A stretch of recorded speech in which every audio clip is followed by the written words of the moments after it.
Police have been called by 66-year-old retired accountant Penelope Jackson. Just step outside for a minute. Can you come outside? Yes. Thank you. He's on the kitchen floor. Okay. Can someone just stay with Devon while I go in? Police arrive. Penny's led outside. Police switch on their body-worn cameras that they all have. So they're recording their interactions with Penny. Right, get the ambulance in. Pronto, we need CPR. No, please don't. Yeah, we need the ambulance in. Stabbed him a bit more. We've got CPR being done at the moment. It's a very unusual thing to see a woman admitting to a crime, especially when that is a crime of enormous violence. The victim is David, her husband of over 20 years. Under arrest for suspicion of step murder. You do not have to say anything, but it may harm your defence. You do not mention when questioned anything you later relying in court. Anything you do say may be given in evidence. I don't think Penelope Jackson really thought through what she was going to say. The words just tumbled out. She couldn't filter herself. She couldn't stop herself. Yes, I stabbed him. Come on. Does he do?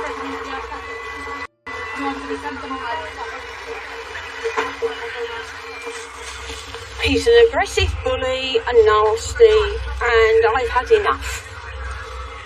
And when he said, you wouldn't do it, I did it twice more.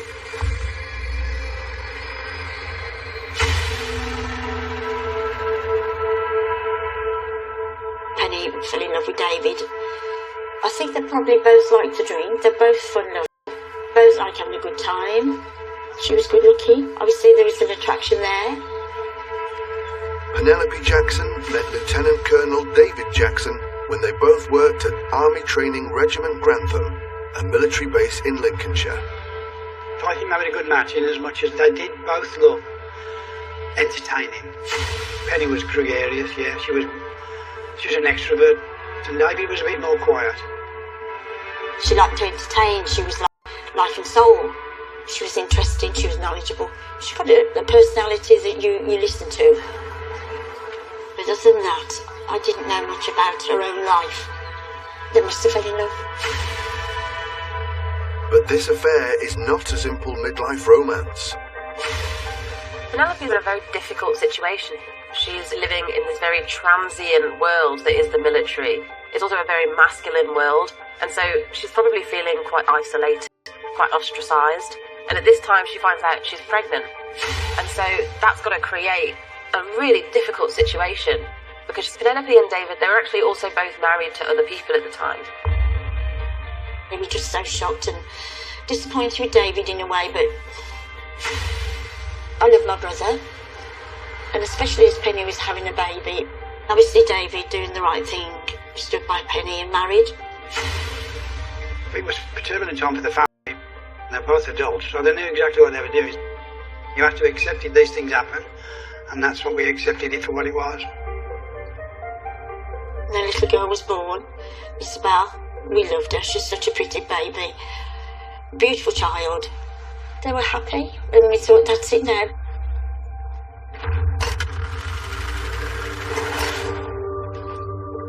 They married in March. It was a happy wedding. They were really happy together. We had lots of parties with them and get-togethers, and she was very entertaining actually. They're both in the army, and they obviously still travelled. They lived in Malta for a while, and also Germany. Penny used to like shopping. She used to go to the gym quite regularly. Their relationship did come across as being quite traditional, where Penny would be cooking his meals for him, and he was quite particular about having things done in a certain way at a certain time. David was regarded by many as being a proud man, perhaps a bit of that stiff upper lip. David would like somebody that could cook a full meal for everybody. Penny was more than happy doing that, and she was a very good cook actually. One would have thought, with Penelope and David being mature, Penelope being in her 40s and David being in his 50s, they were going to wander off into old age, enjoying each other's company, loving one another, having finally found the right partner.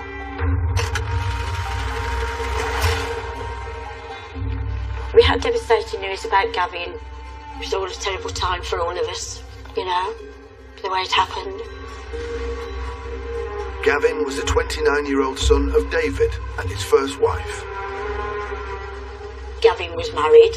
He'd been in the army for 12 months, which David was very proud of. His wife got pregnant. But the year the baby was born, Gavin ended his life. We didn't know at the time. Gavin had some sort of relationship with somebody else. And he must have just had this flash of, I don't know, this mental blockage, and it was such a sad time for everybody. I miss David. Hit David harder than anybody, I think. Because I think somewhere held himself responsible for what had happened. Gavin left a suicide note that dealt a devastating blow to his dad. The note that he made spoke about him not wanting to end up like his father, so making reference to his father having an affair with Penelope Jackson. It affected David so badly. I think his nerves went. He had to have psychological treatment for quite a while. He was really devastated. We saw, obviously, David at the funeral, but we didn't see much of him after that. Not for some time. The once outgoing couple retreat behind closed doors, and their relationship takes a dark turn. He was consumed by grief that can impact on their state of mind at the time, and Penny would say that was affecting his mood and his temper, and he became much more short with her and was much more prone to outbursts of anger and violence. Following the death of his son, Penny said that it had quite an impact on David. He suffered from depression and was also violent. There was an incident where David had supported Isabel to buy a mug full of chocolates to give to Penelope Jackson on Mother's Day, and that he had picked that up and smashed it against the wall prior to her being able to give that to her mother. They have another argument, and it results in David threatening her with a knife, holding a knife to her throat. And there was an incident when she said that he had strangled her and held her against the wall. Obviously, these incidents were very shocking. They would have been very shocking for Penny to have suffered, and it must have been very difficult for her to deal with. He subsequently went for counselling.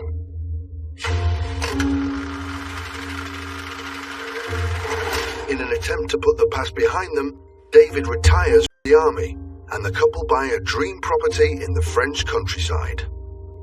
They had a beautiful farmhouse, about 3 acres of land, like on the top of a slope, right out in the middle of the sticks. And I think there was a little village, there's about 5 houses in the village and a church.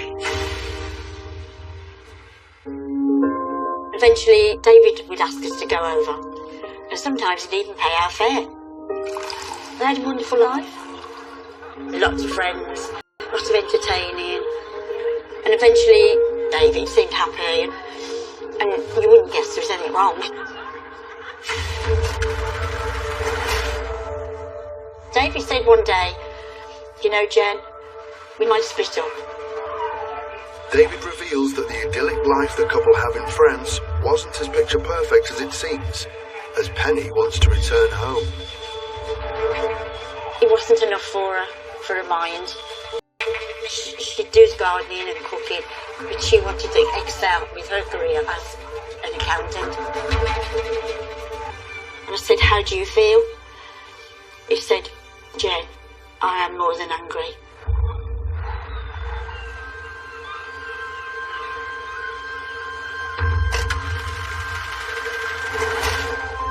"7 years back in the UK and COVID strikes. As families around the world are forced together, 77-year-old David is suffering with bowel cancer. Penny would say that was affecting his mood and his temper. She would be cooking his meals and looking after him as he got older. He required extra support. So I imagine things must have been quite difficult for her. I think that Penny, in some ways, David wasn't getting any younger, and I don't think he could cope, and that's what she was worried about. Being the sort of person she was, she liked a lot of people around her. But when Penny had to look after him full time, I think it was the same.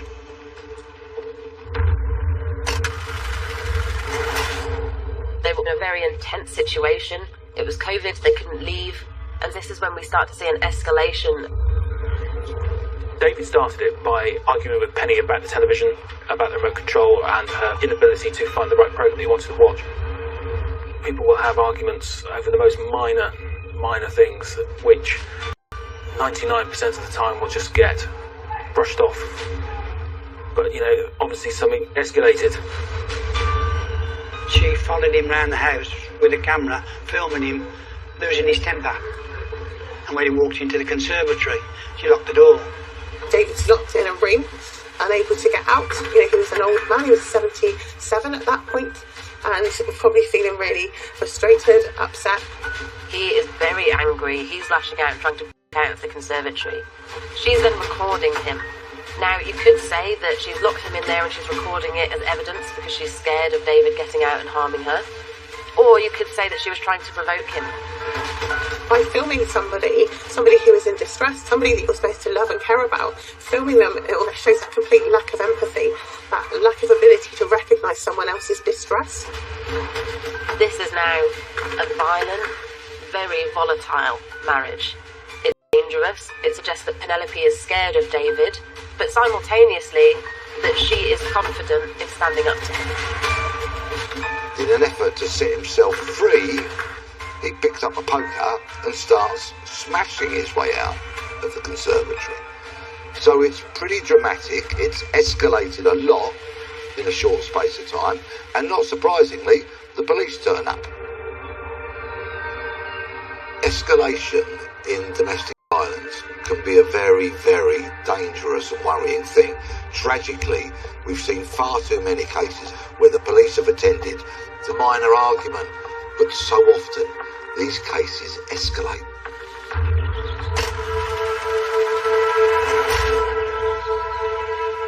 During lockdown, we communicated with Penny and David over FaceTime. To try and lift the couple's darkening mood, Jenny and Brian regularly check in. Penny was saying, just so fed up of this, so fed up. And she was. But she was stuck in, wasn't she, really? David said to me, I'll ring you someday.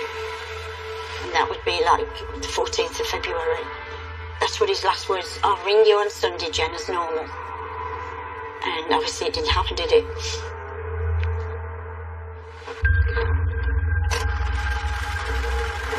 It's Penelope's 66th birthday. Penelope's daughter and her husband are going to join them on a Zoom thing.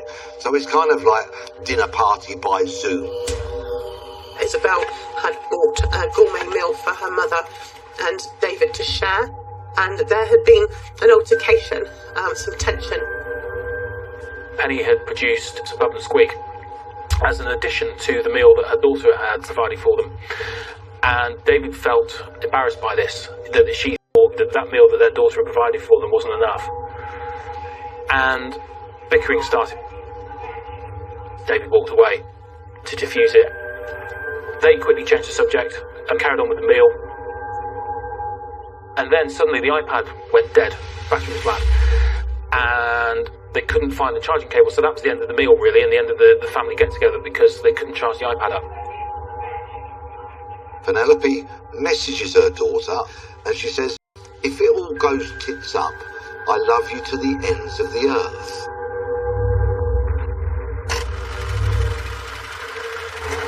Isabel calls Penny to check everything is okay. Penny says, I'm absolutely fine, don't worry, I'll call you in the morning. But just 40 minutes later, things were far from okay. David Jackson dials 999 from the kitchen. The first part of the call is too distressing to broadcast. David is heard on the phone speaking to the 999 operator.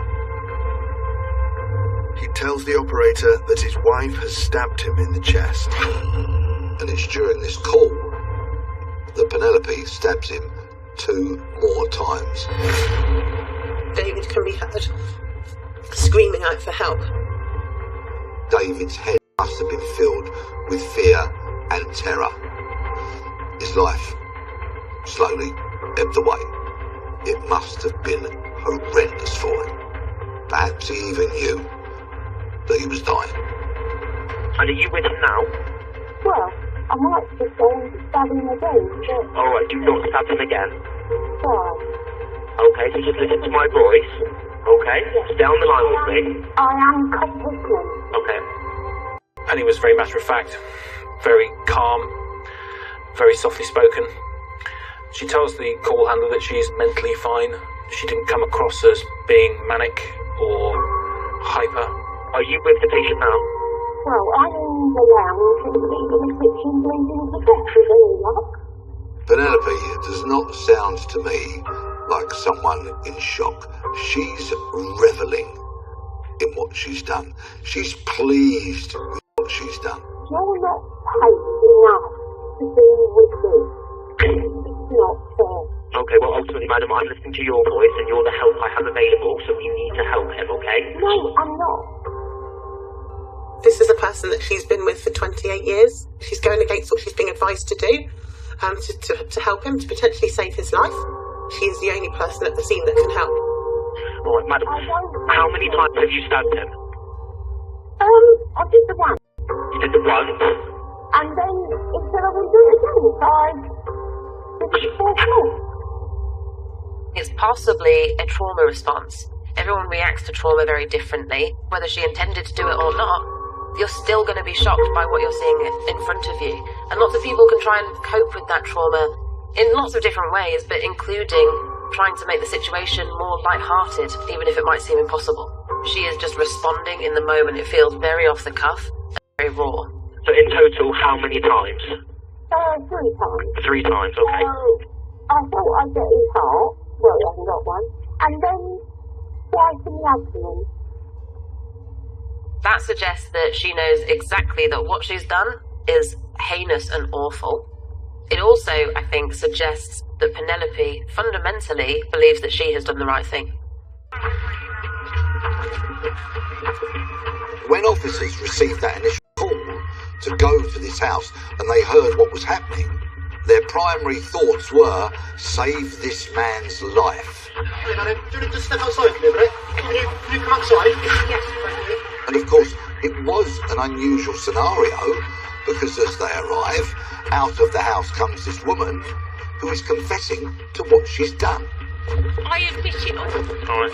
Just get there. All right, I'm going to go in. All right. No, he's on the kitchen floor. Can someone stay with Devon while I go in? Penelope Jackson is immediately arrested. At this moment in time, okay, you just listen to my colleague. Under arrest for suspicion of attempt murder, mate. Under arrest for suspicion of attempt murder.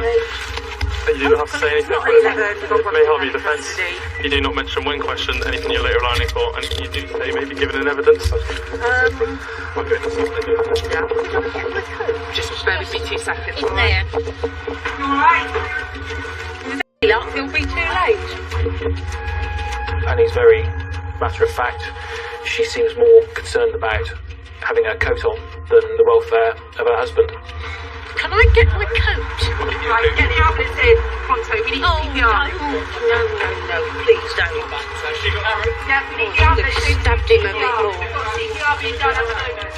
On one hand, you're kind of feeling a bit scared of Penelope because this is someone who's just stabbed another human being multiple times and is mostly concerned about their coat. On the other hand, you are wondering, is this someone who is lashed out for a reason? I stabbed him. Once. Because he's a...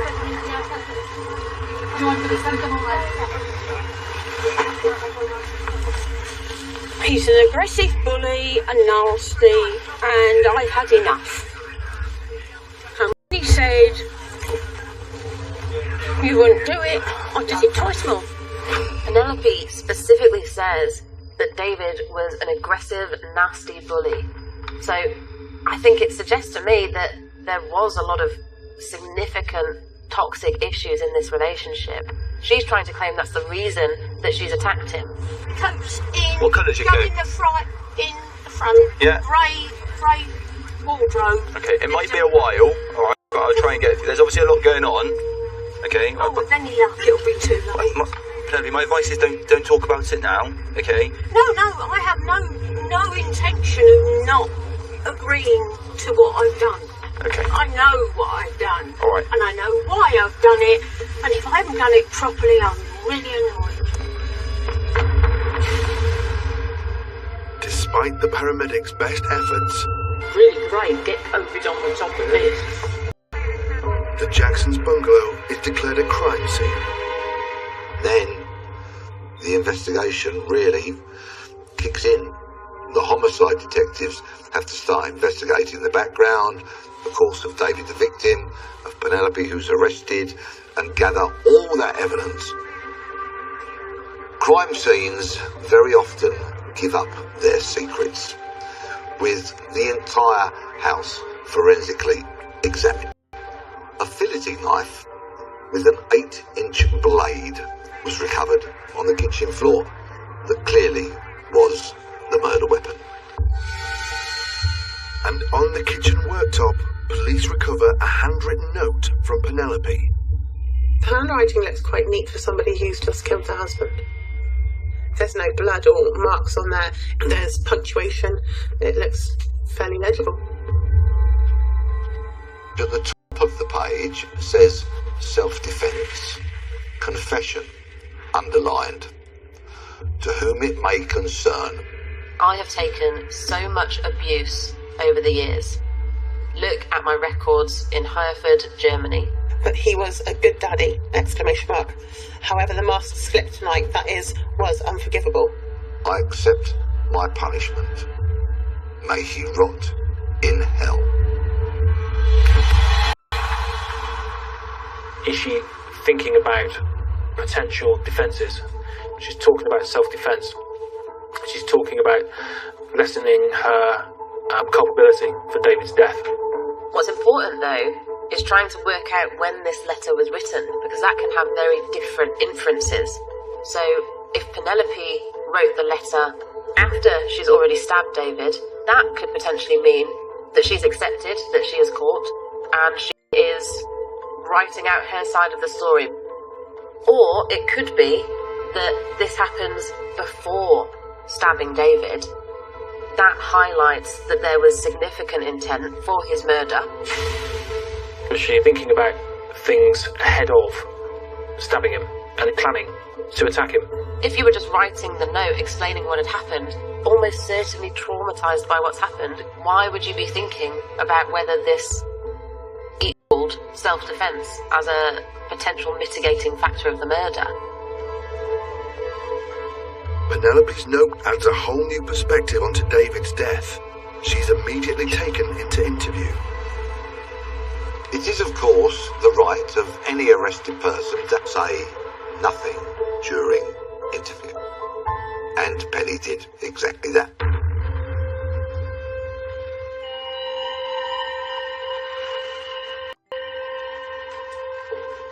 So I put my book down, switch my light off, and the phone goes at 11:45 at night. Izzy's on the phone, and she said, Dad's dead, and Mum's been arrested and she's in custody. Well, I just collapsed. I just thought, no. Well, I couldn't speak again. You don't expect something like that, do you, really? Not in your life, you know. And it's just gone. It's just horrible.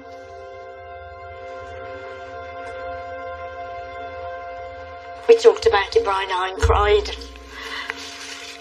And I just said, I just hope he didn't die, hopefully. But he did. He suffered.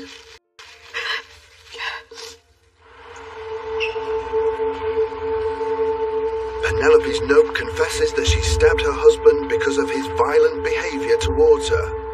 These are claims the police must now investigate. The police interviewed their daughter, and Isabel says that there has been some violence towards Penelope 24 years earlier, not long after David's son committed suicide. Isabel described that he was a broken man. David was hugely impacted by by that loss. And he went on to have counselling as a result of that. And I think what's also important to note is that actually these incidents of violence were in isolation. Isabel tells police that she did not witness any further abuse from David towards Penelope after he attended counselling. Whilst violence and aggression is not acceptable within a relationship, we can almost see why David might be behaving in that way. I think what we see is situational couple violence, where there is a trigger, where there is a reason. We didn't see that carry on. And with Penny. There's some striking reality there when it comes to David, that masculinity, old school, that men don't want to be perceived as weak or vulnerable in any way, so much less likely to speak out, to tell people that they're feeling scared or they're not happy with the way that they're being spoken to or treated, humiliated or belittled. That's not something that would have necessarily come easily to David, so he wouldn't have been telling anybody about that. You may not even recognise that as domestic abuse. With all evidence gathered, police approached the CPS. The police have gathered body-worn video evidence from the scene, the note that Penny had written, so they had more than enough evidence with which to charge her with David's murder. And she smiled at me. And she'd say, "Hi, Jen, you know, we're friends," or I couldn't believe that. And I just glared back at her, as if to say, "I just hate you for doing this. For doing this to my brother." Penelope Jackson pleads not guilty for murder, but guilty of manslaughter. She was trying to get away for manslaughter, and we truly believe that she was obviously guilty, full stop. Penelope admits that she killed her husband, but what is on trial is whether she had an intention to kill him. In law, it's what's called a partial defence, loss of control. There has to be what they call a trigger, but it can be over a long term. So, for example, in the course of a marriage, it might be if there is a history of violence over many, many, many years. Under cross-examination, Penelope and David's daughter Isabel tells the jury about the violence she saw between her parents in the late 90s. What's also important to note is that actually these incidents of violence from David towards Penelope Jackson were in isolation, and around 20 years ago, very, very shortly after the loss of his son Gavin by suicide. Her defence described a history of abuse towards her, but the police couldn't find any evidence to support that. We didn't see ongoing abusive incidents from David towards Penelope. What we very much saw is a fairly normal relationship for the 20 years from then to the day of his death. It really highlights to me a potential flaw in Penelope's story, in that I have no doubt that there was violence in this relationship, but what this highlights to me is that she is exaggerating that for her own benefit. There's a cruel side there. She tried to prove that David was a bully. David would never ever do that. He wouldn't. I wanted to shout to her, "You are telling such lies, Rabble. You have to be so quiet." And I just hated her. Hated her. Whilst the jury hear no evidence of the ongoing abusive relationship which Penelope claims in her note, they do get an insight into her side of the story. Penelope Jackson took the stand and said that the situation has spiralled out of control.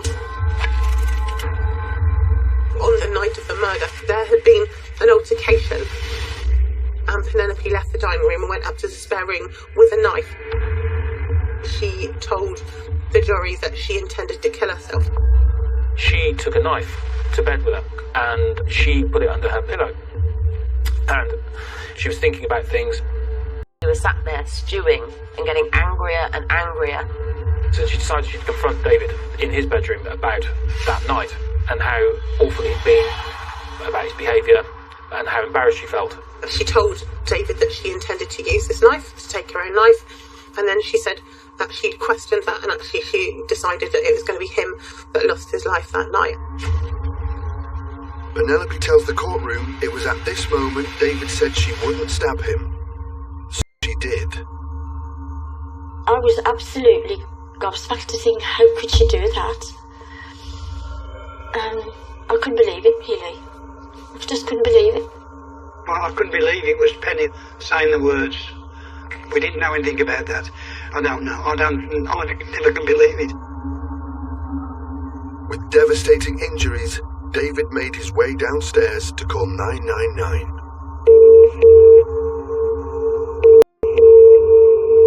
The length of the call, some 18 minutes or so.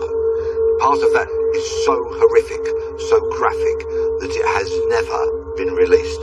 It was, however, played in court, and David's loved ones had to sit there and listen to it. Whilst he was on the phone to the police, we hear Penelope in the background. We then hear David scream out in pain. And that is the point where Penelope stabs David another 2 times. And then we hear Penelope take over the call. Okay, are you with the patient now? Well, I'm in the lounge and it's bleeding to death with anyway. I was sat in court when the prosecution played it. To be honest, when I heard the call, I didn't see it as anything but being callous and cold and uncaring. It's one of the worst things I've heard in court, and it's a very hard thing to hear. I mean, to be absolutely honest with you, you sort of decompartmentalise it, because if you didn't, I think you wouldn't be able to cope with it, really. It's a tough listen, and I'm sure the jury paid very close attention to every single second of it. Although the call is a traumatic listen for the jury, it also holds the prosecution's key to the case. They needed to prove that Penny intended to kill David, and that call was a critical part of it. The prosecution said that she hadn't lost control because, having inflicted the first stab wound upstairs, she had then subsequently, a few minutes later, stabbed him again repeatedly while he was on the phone. What she'd done was deliberate. So she hadn't lost control twice. She wanted him to die. Therefore, she was guilty of murder.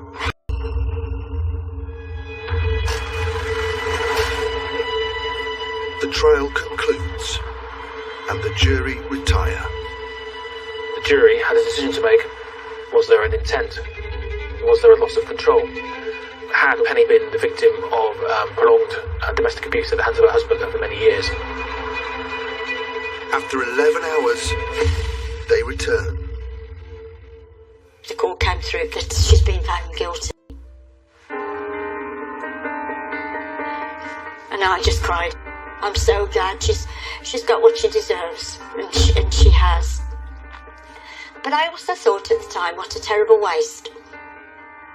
And I admired her in some ways, of her knowledge. And to think she's thrown all that away? For what? The judge sentenced Penelope Jackson to life in prison with a minimum term of 18 years.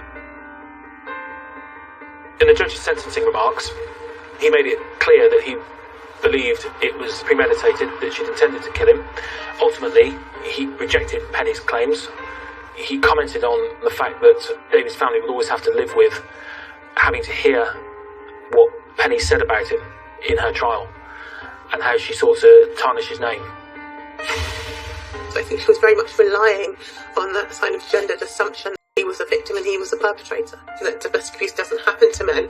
When you think of the ONS statistics, that actually 1 in every 3 victims of domestic abuse is male, that's certainly not reflected in society's belief systems. Anybody can be a victim of domestic abuse, but also can be a perpetrator of domestic abuse. So sudden, it's all just gone. You know, can't even say goodbye or no. It's really hard.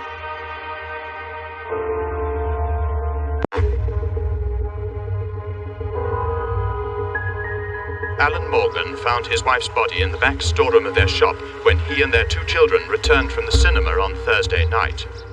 This is the position that she was left in. Yeah, I mean, it's horrific, isn't it? Carol's life was taken away from her at the age of 36. She deserves for the police to find who killed her.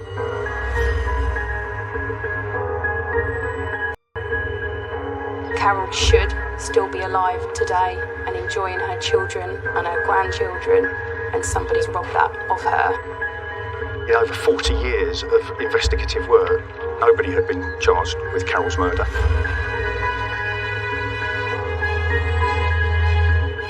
The attack that was sustained on Carol was so ferocious and so brutal.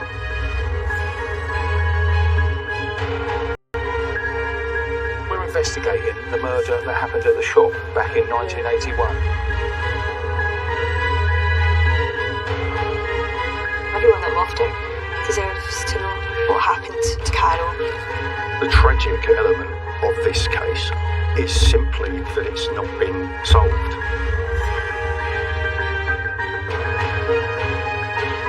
My case, if we ever get it there, is going to be circumstantial. Yeah, it is. So, that's my overview. It's a bloody tough case. This is one last attempt to try and get justice for Carol.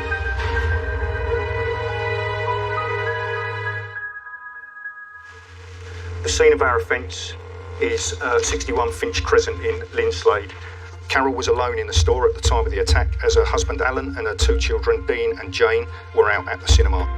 So in 1981, the original SIO focused very much on a burglary or a robbery that had gone wrong. A man was seen about 500 yards from the shop in a motor car. He was seen to be clutching to his chest 2 plastic bags. It would appear at this stage that the bags contained the stolen money and the cigarettes from the shop. That weapon that was used must have been a really sharp-bladed article to have caused such brutal injuries. Carol's still got her wedding ring on, and this was supposed to be a robbery, and if it was a robbery, why did they not take this stuff that would have been valuable? Despite having an alibi checked and accepted by the police, Mr. Morgan can't convince some of his neighbours that he's innocent. What are they saying about you now? It's been found that I killed my wife. And as the police know themselves, and you yourselves know, well, I was in Luton. Take the kids to the pictures. Alan's alibi has been checked. His alibi is concrete. I have to accept that that's where he was. Our motive is essentially the classic love story. There's an ongoing affair between Alan and Margaret, and that the motive is embedded in that affair. There was a fairly prolonged relationship, I think, between Alan and Margaret. There's anecdotal evidence that they were even found in bed the very next morning. So this is Alan and Margaret after the murder. They moved up north, and then they've gone on to get married. My decision is to bring both Alan and Margaret in under arrest. And I'm from the police. I've come to arrest you this morning on suspicion of the murder of Carol Morgan. Arresting you on suspicion of conspiracy to murder. What? And the murder of Carol Patricia Morgan. I had no idea that anything like this was going to occur. Do you have any information about who was responsible? No, not at all.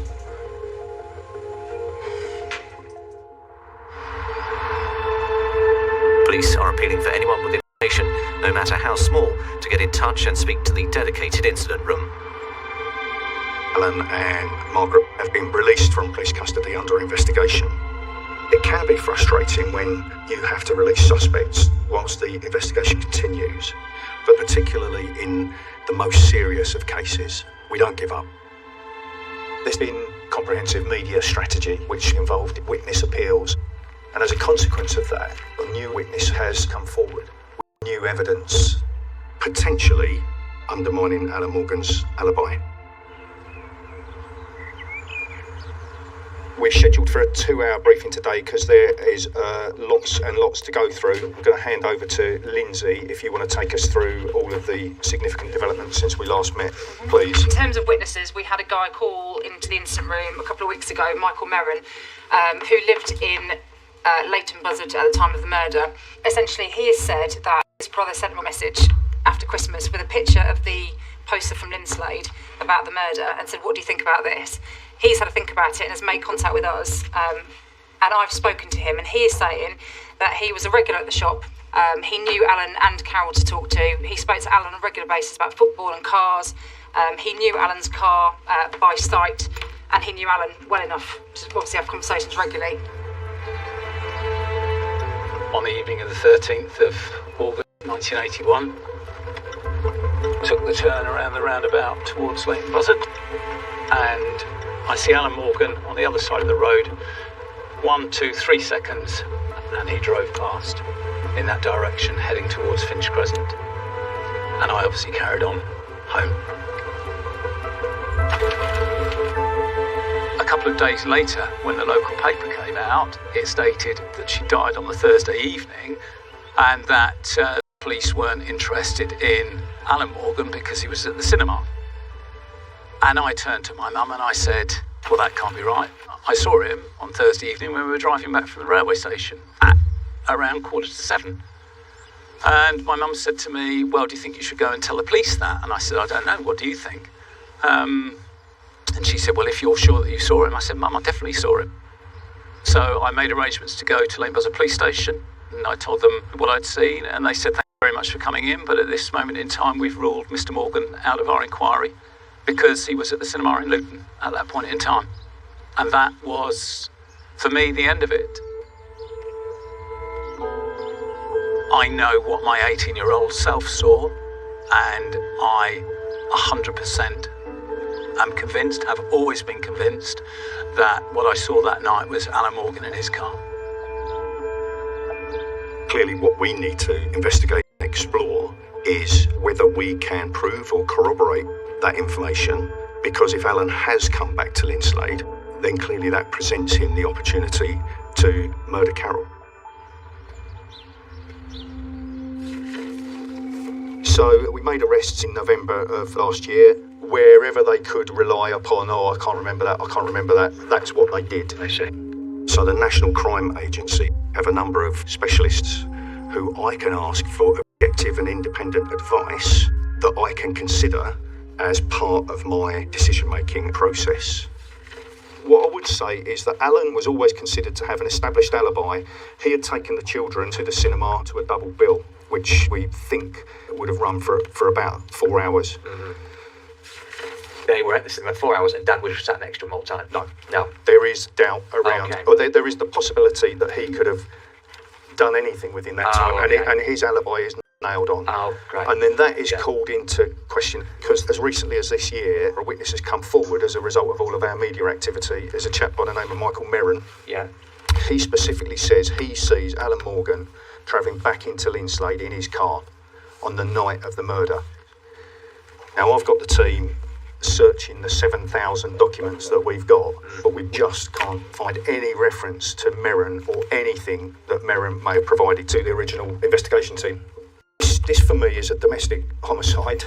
We layer in lots and lots and lots of coincidences and lies, and but in terms of direct physical evidence, I'm not sure I'm not sure the golden nugget exists. Now, there is forensic work still ongoing, but I think this will always be a circumstantial case. Going to your hypothesis then, Morgan and Spooner conspired together to do it. Yeah. So I get all that. What I'm not as clear on is if you have a hypothesis or you're still working through that. As to who was the... Yeah.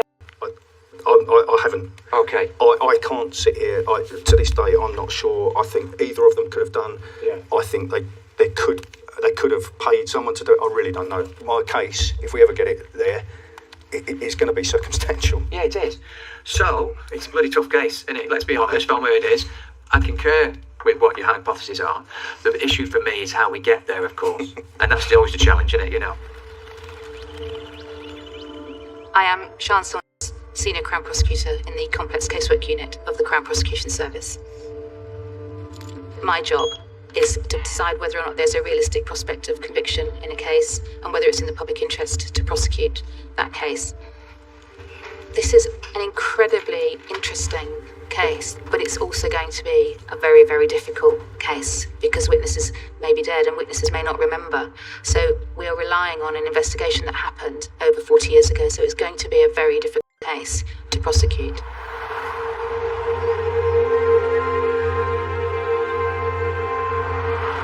We're just heading out to Linslade Cemetery to try and locate the gravestone of Carol Morgan. So in a cold case like this, I think it gives us some good background in relation to the family. So for us, it's quite important to try and find that out, who's put the gravestone down and what it says. We're here, aren't we? Somewhere here.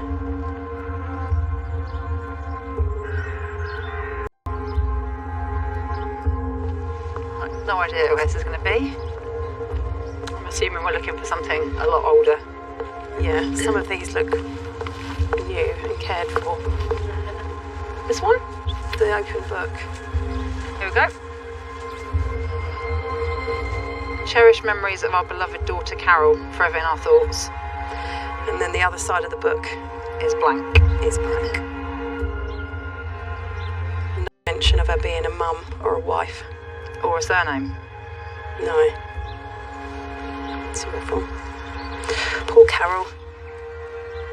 I think the fact that Morgan isn't on there suggests that maybe the parents wanted to disassociate her from the name, from him. I mean, could it suggest that they didn't have a very good relationship with him, or that they thought that he was involved in some way in her death? Auntie Carol was someone who was a quiet, relaxed person, but bubbly. She was friendly. She always smiling. I just remember her always smiling. I remember a time when we didn't see Auntie Carol. This was after she married Alan Morgan. It was a couple of years after they married. They moved away to Leighton Buzzard, and we never heard from them again. We lost contact with them, and I think a lot of that was to do with the fact that he was so manipulative. I felt that he's had something to do with it. When I was younger, he just was a person that I didn't know him much, but whenever I saw him, he wasn't a person that was very friendly. He was nothing like Carol. She was open and kind, and he wasn't.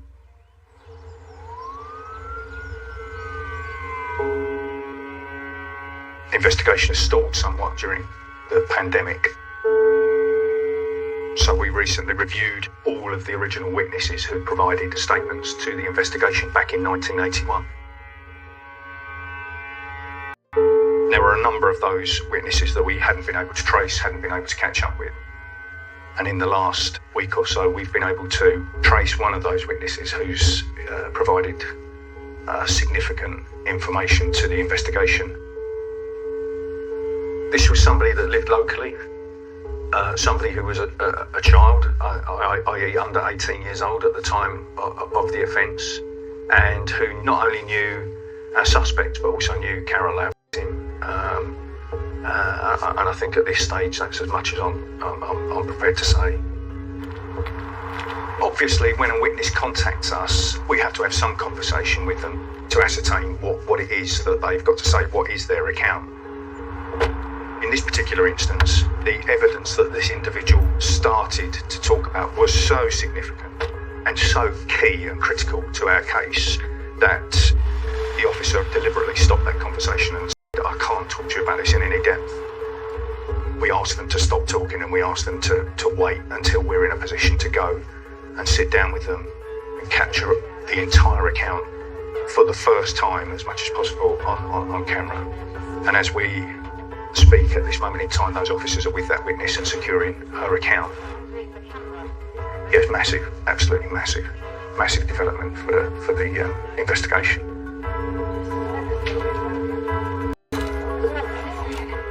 We are very much, as a team, of the opinion that this is the piece of evidence that we have been looking for. This is the direct evidence that has evaded us so far. Right then, we're all good to go.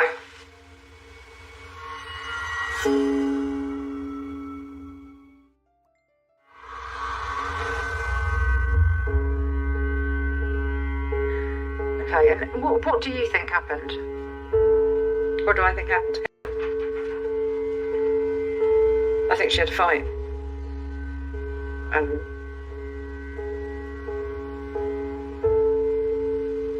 lost the fight. Who would have wanted to fight her? whoever it was really angry at her, hated her. And what makes you say that? Because of the way she was killed. It's a pretty savage way, isn't it? And do you know anyone that might have wanted her dead? Yeah. Who? Her husband. And I suppose Margaret.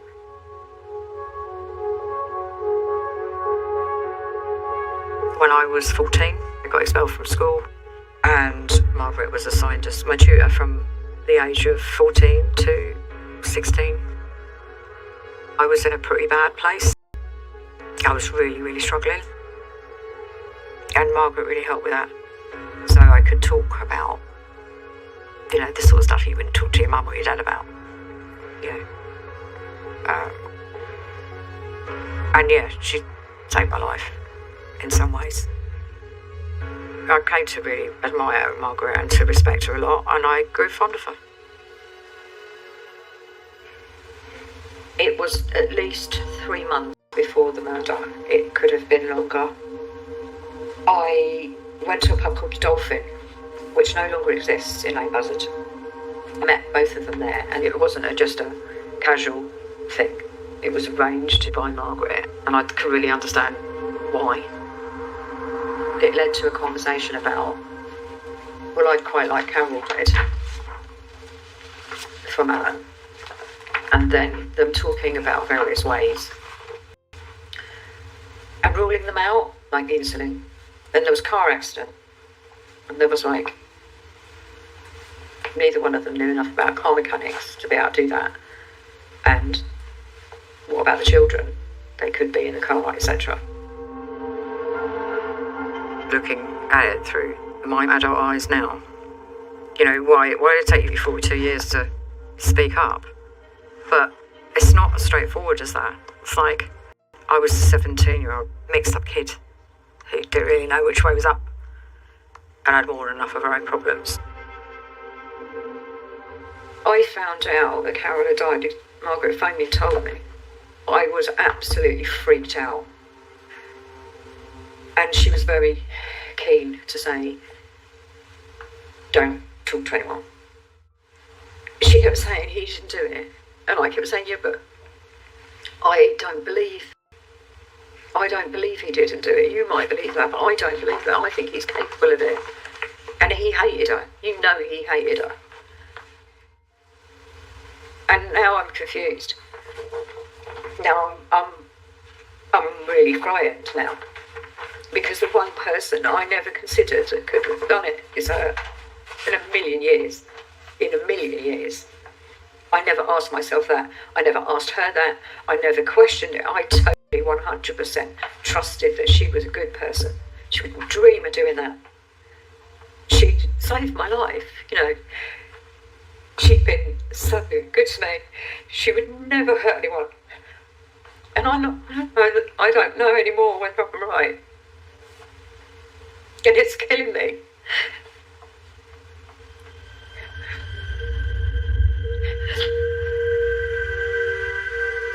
I always hoped that I would have a chance, you know, that somebody would ask me, that the police would come to me.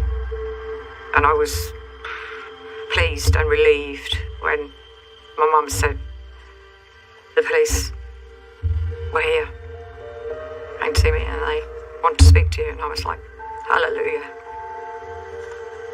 Hallelujah. To cut a really long story short, essentially she went to the Dolphin pub. She was there by Margaret, and Alan was already there.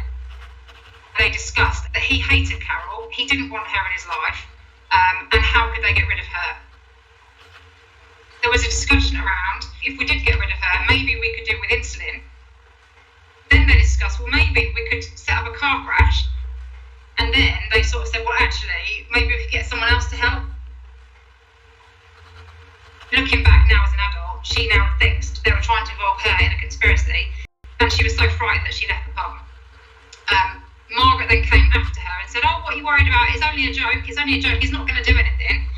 And Jane categorically says that she believes that Alan would be capable of doing that, and she did think it would happen.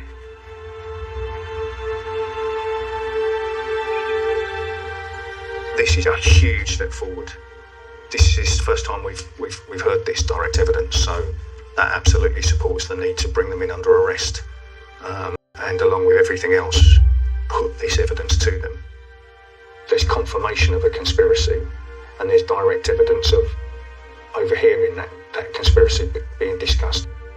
Still a long way to go, still a lot of work to do, but a kind of work to be done with a renewed vigour and with some more optimism now around what that might result in. Yeah, it's good. It's good development.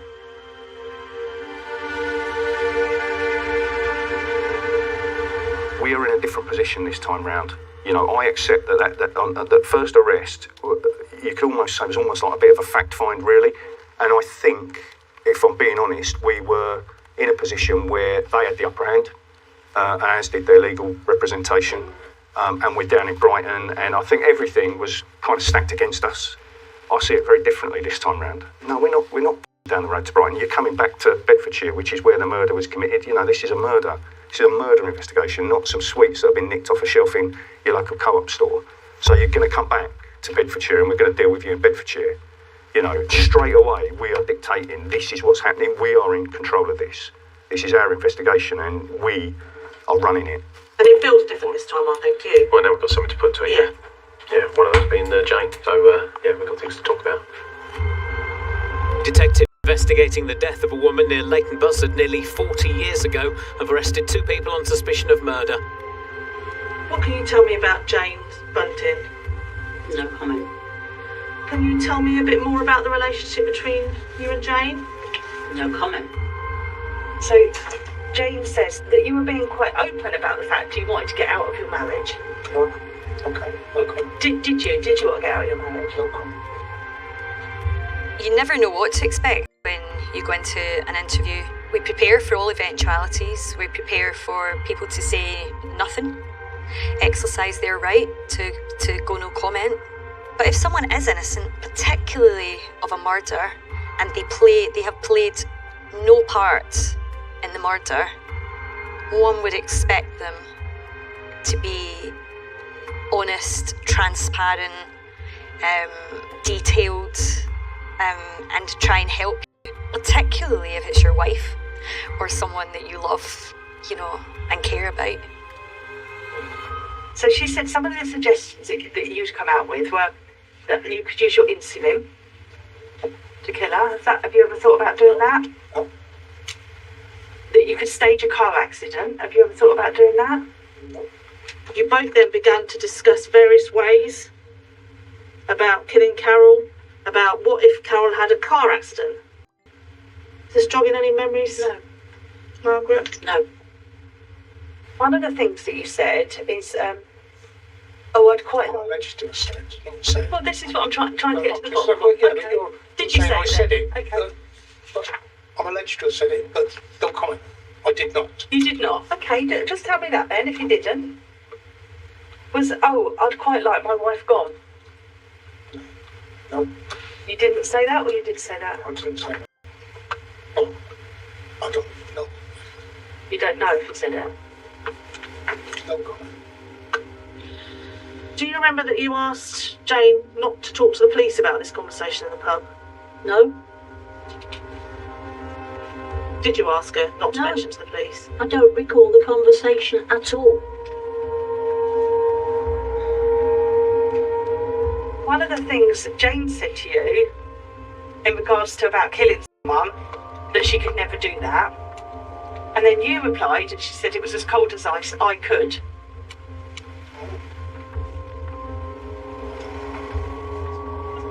Now, I'm sure now you can see, Margaret, why you're in custody today, because Absolutely. of what she's saying. I do not recall any of those conversations, and I have said that all the way along. Yeah. Because if her account is right, there is a conspiracy going on there. That's if her account is right, okay? May frowning at me, but if her account is right, there's the conspiracy. So very serious. I understand that. Yeah? I do understand So you that. can see why now you're in custody today. Now, I'm glad you understand that. Yes, I do. But Right. as I say, and I keep repeating it, I do not recall I know you any keep of saying, these conversations. you keep saying you do not recall any of these conversations, Margaret, but you're not saying they didn't happen. Good. No. She can't keep to a no comment at all. She's advised but still couldn't help herself. That is a bizarre response, isn't it? I don't recall. Yeah, that's really bizarre. You'd be like, Because she goes no comment. Yeah. And so then I'll say, well, okay, let's clarify. You say no comment because you don't remember, or you say no comment because you just don't want to say? That's because I don't remember. it is a bizarre, because you know what you'd expect is no, that conversation didn't happen. That conversation has never happened. No. Don't know what she's talking about, but Yeah. to say I don't remember it, it's not very credible, is it? We, so far in this investigation, are no nearer being able to prove who murdered Carol. However, we are remarkably close now to being able to prove that there was a conspiracy to have Carol murdered. You then asked Jane if her boyfriend would know anyone who had killed Carol. I don't know. Hello? Did they approach somebody who was known to them, or indirectly or directly? Were they able to recruit for want of a better phrase, a hit person to carry out the murder? It's not something we can answer with any degree of certainty at the moment. There's only Alan or Margaret that can tell me if somebody was paid by them to murder Carol. Jane said that she felt like she was being drawn into a conspiracy, something that she didn't want to be part of, something that you wanted her to be part of. Is that right? No comment. Did you want Jane to be part of plans to murder your wife? No comment. Was that your goal that evening? No comment. I've put a phone call into the Crown Prosecution Service just to consider the charging decision. I know that the interview teams are kind of there and chomping at the bit, and they'd really like to see us go for a charge, but at the moment my thoughts are that they're likely to be released under investigation. We now have a significant amount of evidence that suggests that Alan and Margaret Morgan were involved in this offence. But I can't charge the case until I'm absolutely sure that there's nothing in the material from the 1981 case that might undermine our case against Alan and Margaret. And so I've advised the police to complete a review of all the paperwork from the 1981 case. The decision to charge has to be right, and it has to be right first time in a case like this. And it's my decision, and one that I have to be prepared to stand by. And until the case is ready, I'm not prepared to make a charging decision.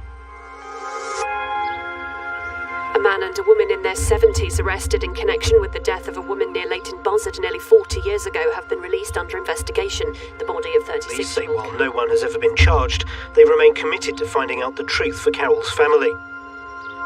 It's a huge undertaking to review all of the investigation material, but it's so important that it's done properly, and it's so important that it's given the right time.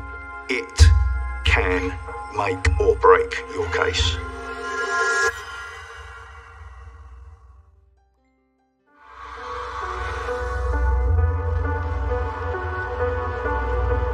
Today's effectively D-Day, if you like. Today is the day where I'll find out whether 4.5 years of investigative work is going to result in a prosecution.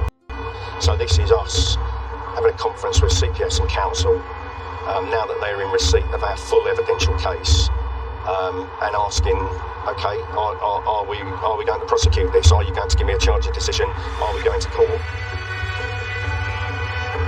So we are moving closer to being able to reach an ultimate decision on the critical question of whether there is a case to go to a jury or there isn't. It's a complex case which relies on the person presenting it to a court understanding the fine detail and being able to explain to a jury how those small pieces of evidence fit together into the bigger picture. Whilst the decision as to whether or not to prosecute is always going to be one for me, it's incredibly helpful to have an opinion from Pavlos, because he is known to have worked on large and complex cases in the past. Okay, so this has been the most thorough re-examination of this case, and if there's a case, there'll be a case of conspiracy to murder against Alan Morgan, Margaret Morgan.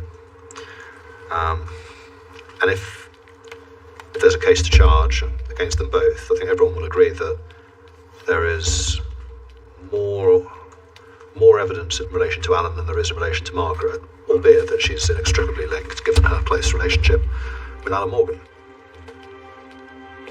So the case that I've advised in favour of charging, which the Crown Prosecution Service will review, is that Alan Morgan and Margaret Morgan conspired together and with the person who killed Carol Morgan to murder her, and that was done by offering payment, which was made to somebody who then committed murder. Of course I want to catch the person that murdered Carol. Of course we do. But there's no direct evidence about who that somebody was. There really are only two people that know the answer to that question, and they're the two people that we're investigating for the conspiracy to murder Carol.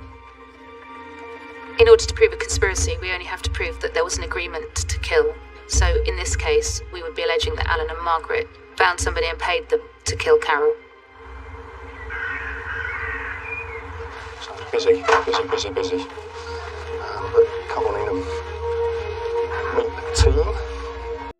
Alongside the normal lines of inquiry and investigation that my team have been conducting, one area of investigation that we used was that on each occasion that Alan and Margaret were arrested, we would record any conversation that they have with each other.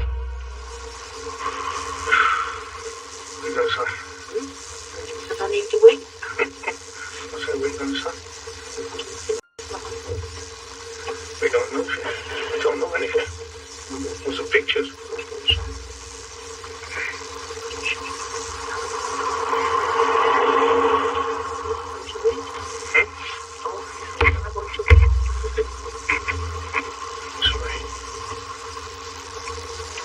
So the evidence contained no admissions of guilt, no conversation that lends itself to what actually happened on the night or who was actually responsible, but their behaviour, their comments to each other, the general demeanour and discussion they have is absolutely of assistance to our case.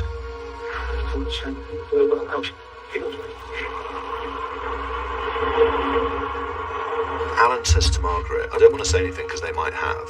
And then they go quiet. You heard that? Yeah. What was it that he might say that he wouldn't want the police to hear? These are potentially significant, suspicious comments, and I'd be interested to hear, if they're brought in for further interviews, what explanation they give. In light of the recorded evidence and along with the review of all of the investigation material, it enables me to have Alan and Margaret rearrested for the conspiracy to murder Carol.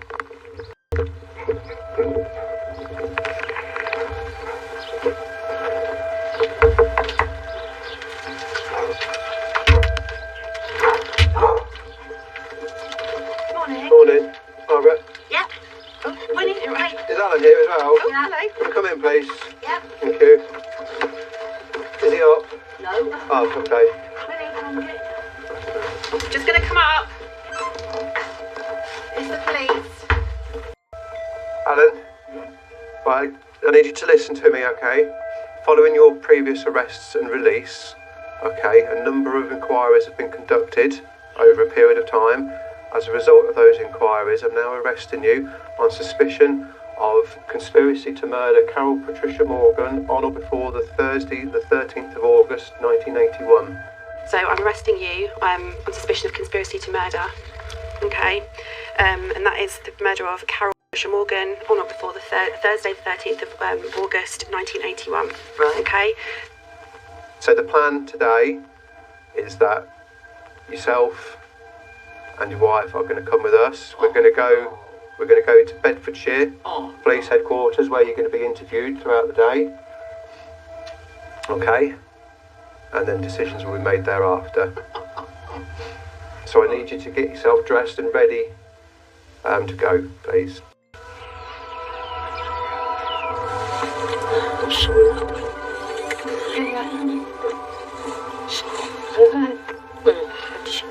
So I'm sorry. All right. don't you? I know. To be honest, love, I don't know what they've done. You must have some.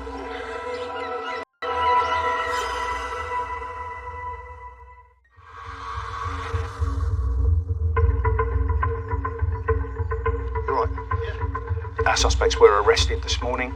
They've been transported back up to Bedfordshire, so we're awaiting their arrival.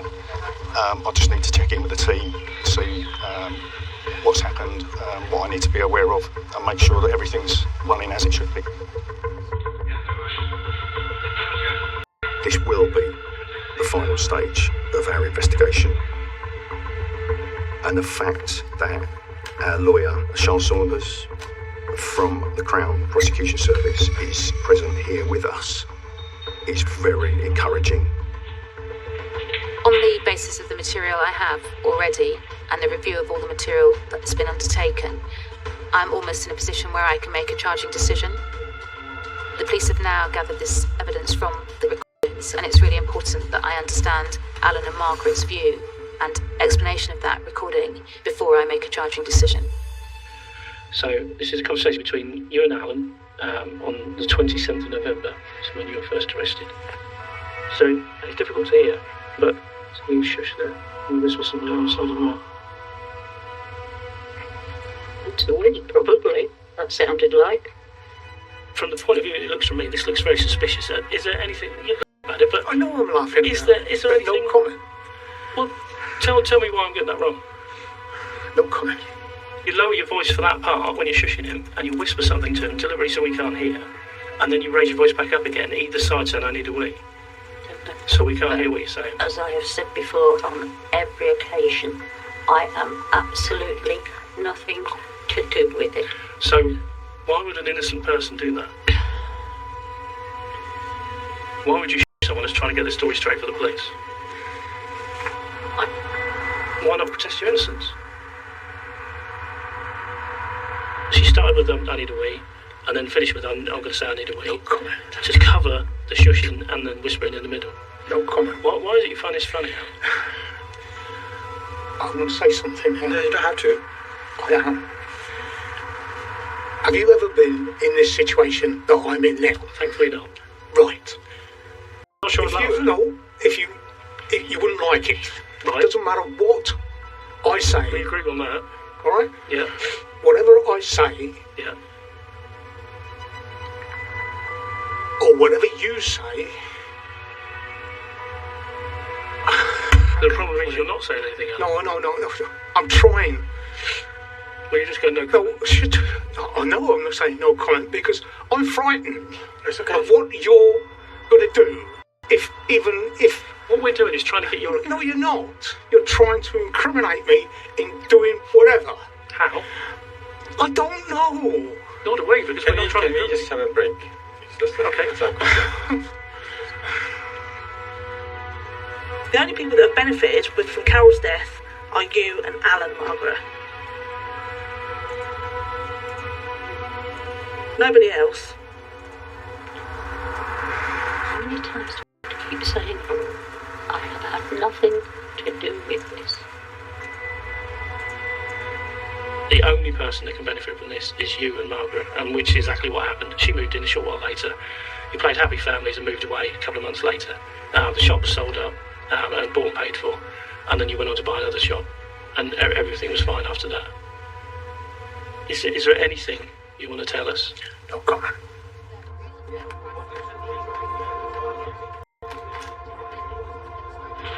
She was probably advised to go no comment, but in true Margaret style, she couldn't do that. She reiterated several times that she wasn't involved, that he wasn't involved. She's not denying that what we're telling her is happening.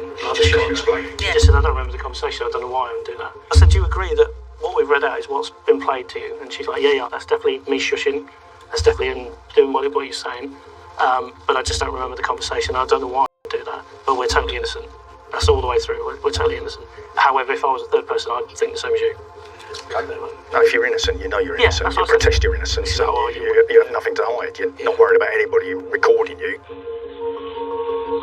So it's mainly no comment, and he did stay no comment this time because every time he went to talk and he did want to talk, the solicitor just tapped him on the side. Yeah, I mean, we probably suggested like the shushing. I don't want to say anything because you're clearly aware that it's been recorded. You've clearly got something to hide, and you're not telling us. You're clearly involved in some way with Carol's murder, but you're just not prepared to tell us about it. No comment.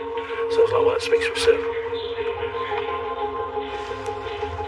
I think that brings us to you, Sean, and with You're all sitting there hoping. Well, what do you? Is there anything else you need from us? What do you need? I don't need anything else. Okay.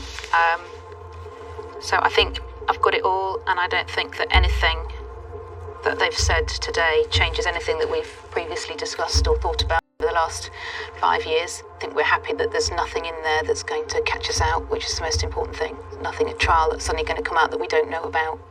With that in mind, I think there is enough evidence to charge both of them with conspiracy to murder.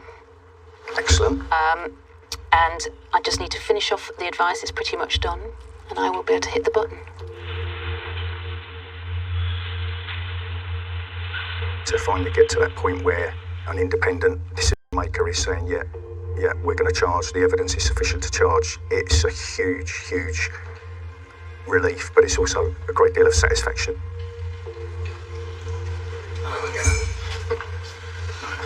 Okay, so CPS had come back with a charging decision to charge him with one offence. This officer here is going to read out the charge. On the 13th of August 1981 at Leighton Buzzard in the county of Bedfordshire, you conspired together with Margaret Morgan to murder Carol Morgan. So in relation to that charge, Alan, do you want to make a reply? Not guilty. Carol was a really ordinary woman, and I don't say that unkindly. She was just an ordinary woman doing a really ordinary job in a really quiet housing estate, and she died in a most extraordinary way. And actually, if you take out of the picture the robbery hypothesis and look at it, who else had a motive to kill her? Who else would have wanted her dead? And why was she killed with such ferocity? So it comes down ultimately to motive, and then really the only people who needed or wanted her dead were Alan and Margaret. It gave them what they needed, it gave them what they wanted. They wanted to be together, and there wasn't any other way. It's horribly simple, but devastating and very sad for Carol and Carol's family. You were charged with the following offence. You do not have to say anything, but it may be a defence if you do not mention now something which you later rely on in court. Anything you do so may be given in evidence. On the 13th of August 1981 at Leighton Buzzard in the county of Bedfordshire, conspired together with Alan Morgan to murder Carol Morgan. In relation to that charge, do you want to make a reply? Wish to plead not guilty. Not guilty, okay.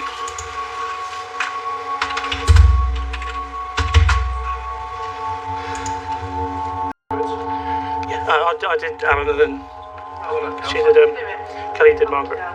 Not guilty? Yeah, they both said exactly the same. Both said not guilty straight away. Yeah. And just because we've charged them, they ain't going to suddenly roll over and say, oh yeah, all right, you're right, are they? So it's done. Good. From the outset, I always thought we had a good chance of detecting this and seeing Alan and Margaret charged with this offence. I'm just pleased for the team. They've worked so hard on this. I get a great deal of satisfaction out of knowing they will feel elated as to what we've achieved today. So now that we have charged Alan and Margaret, it's time to prepare for a Crown Court trial.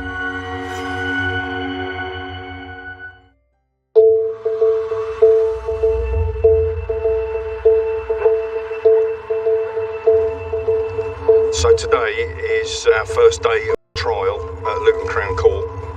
Do I believe that Alan and Margaret are involved in Carol's murder? Absolutely. Absolutely, 100%. I think they're involved, have orchestrated it. But it doesn't matter what I think, does it? It's the jury that determine that. The trial many feared would never see the light of day finally got underway, almost 43 years after Carol Morgan was hacked to death and found on a shop floor in the town of Linslade. 42 years after his second wife, Carol, was found repeatedly struck with an axe or a machete, Alan Morgan and Margaret Morgan, who was his lover at the time and is now his third wife, arrived at Luton Crown Court to face charges of conspiracy to murder, charges they both deny. Telling a story through the structure of a trial is always hard, but here we've got decades that have passed. And so what I really want the jury to be able to understand is the nature of that illicit affair that Alan and Margaret were having with each other, and also understanding the evidence that either or both of them conspired with another killer to commit the murder of Carol Morgan.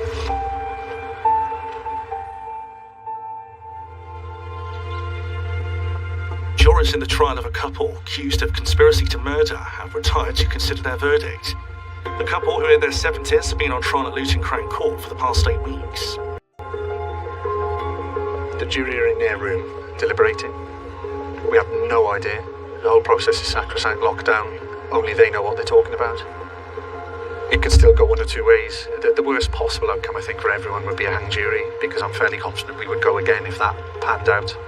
And that brings a whole rehash of all the stresses and trials and tribulations we and the witnesses have been through. All the evidence suggests that we've got the right people.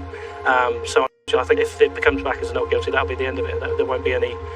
It will remain open, but there's no evidence to suggest any other routes or lines of inquiry.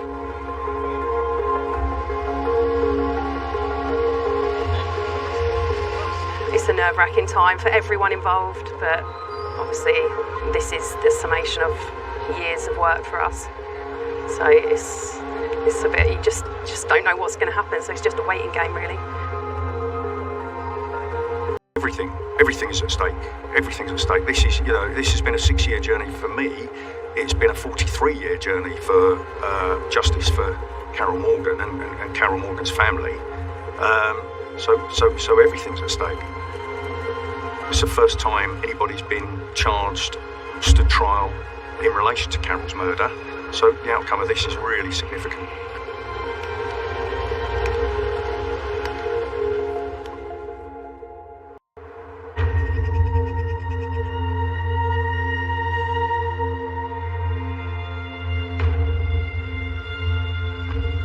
After a 6-year investigation and a 43-year journey for justice for Carol Morgan, we finally got our verdict. Alan Morgan has been convicted unanimously of conspiracy to murder Carol Morgan. The jury were out deliberating for almost exactly 1 week, and they've acquitted Margaret Morgan of conspiracy to murder. She's free, she's at liberty to go and get on with her life as she sees fit, but clearly that life will now be without Alan Morgan. The verdict against Margaret is one that the jury came to. I can't go behind that. They heard all the evidence, they made their decision. I have no way of knowing what it was that made them come to that conclusion, but the evidence against Alan was always going to be stronger.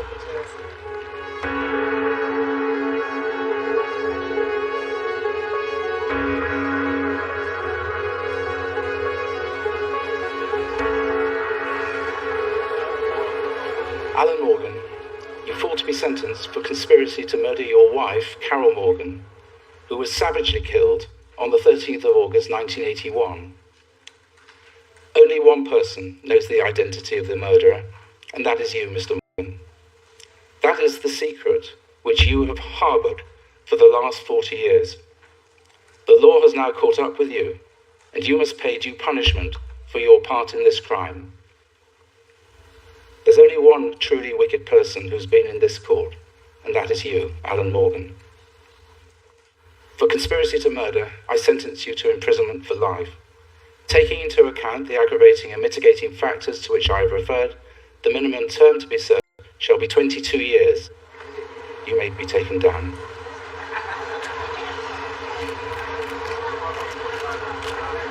Margaret, is there anything you'd like to say? Your reaction to the sentence? I'm really pleased with the sentencing. We couldn't have asked for more. I was somewhat surprised. I was concerned that the minimum term was going to be a lot less than 22 years. I think it sends out a fantastic message. The sentence is a just one, in accordance with the law as it was at the time. Whilst it's going to be difficult for Alan to spend 22 years, or the rest of his life in prison. It's only fair that he has to be punished for what he did to Carol.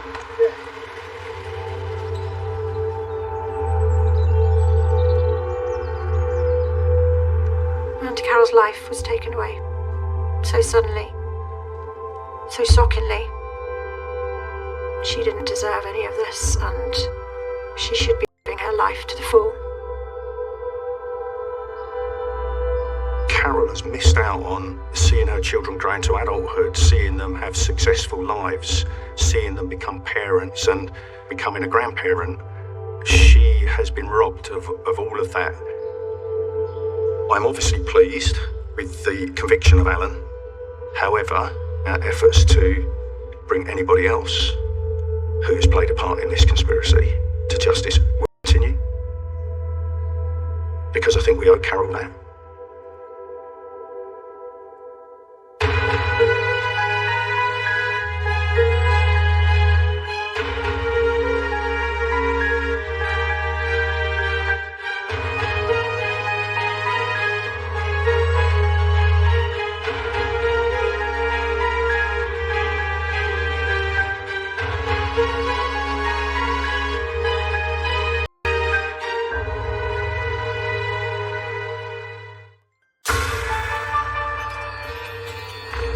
There'd been a fire in the Elizabeth Road area of Boston. Police discovered a woman, early 30s, in a flat on her own, dead. It was clearly a very violent, cold-blooded killing. It was scary, not something you'd expect to happen on your doorstep. The people of Boston feared there was a killer at large. We thought this to do with this gang-related thing. We've just got her. We'd found out where she lived and got her. In the heart of the Lincolnshire countryside is the thriving market town of Boston. Boston's a town that's steeped in history. At one stage it was the second largest port in the UK to Liverpool. You've got such things as the Guildhall. You got a nice Boston stamp. This big church, which is very beautiful architecture. You can see from anywhere. If you get lost, just look for a Boston stamp. Because it's rural, you've got plenty of nice open spaces. And then you've got a town with local people in it, local trades. It was a small village and now it's a town. And they're very lovely people, very laid back.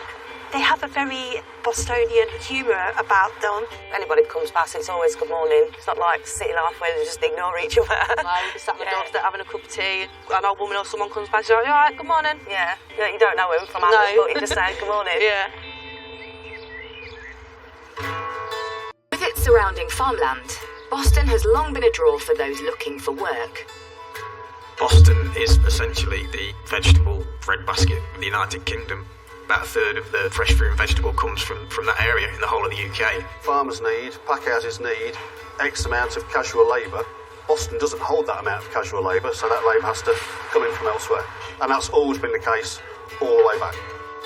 In recent years, the town has been transformed by the arrival of workers from across Europe.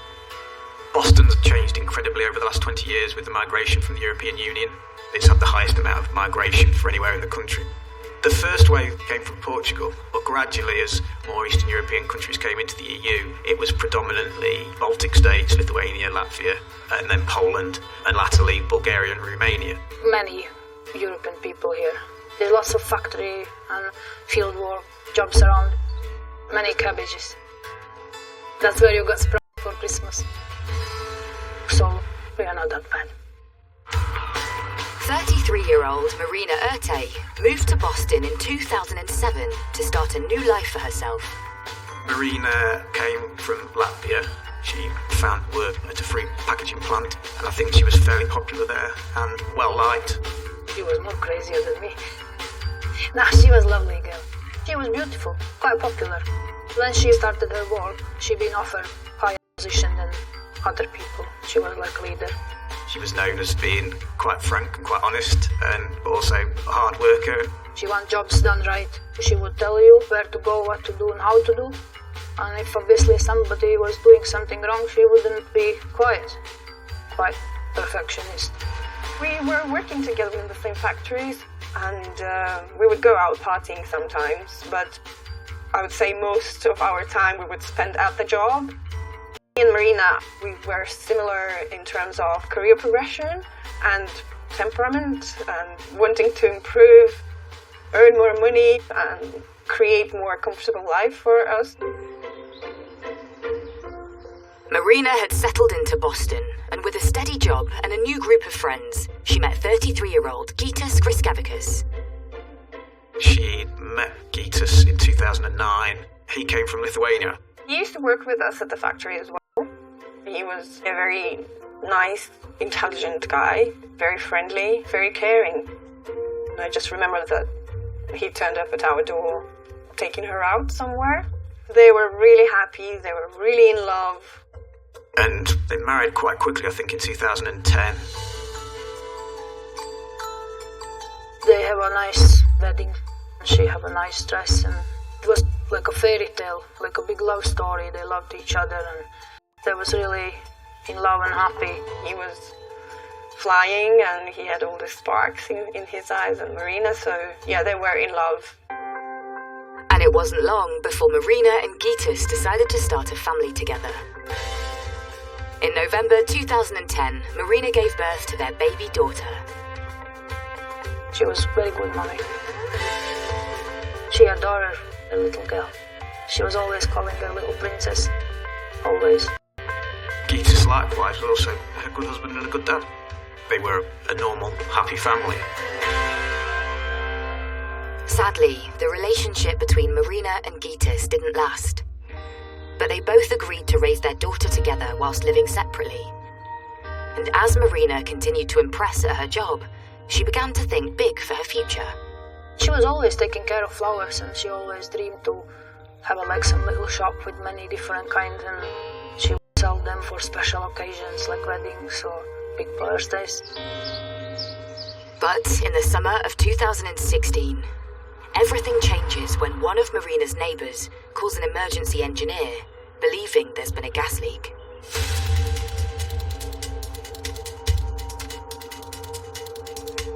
The next door neighbour smelt something under the stairs.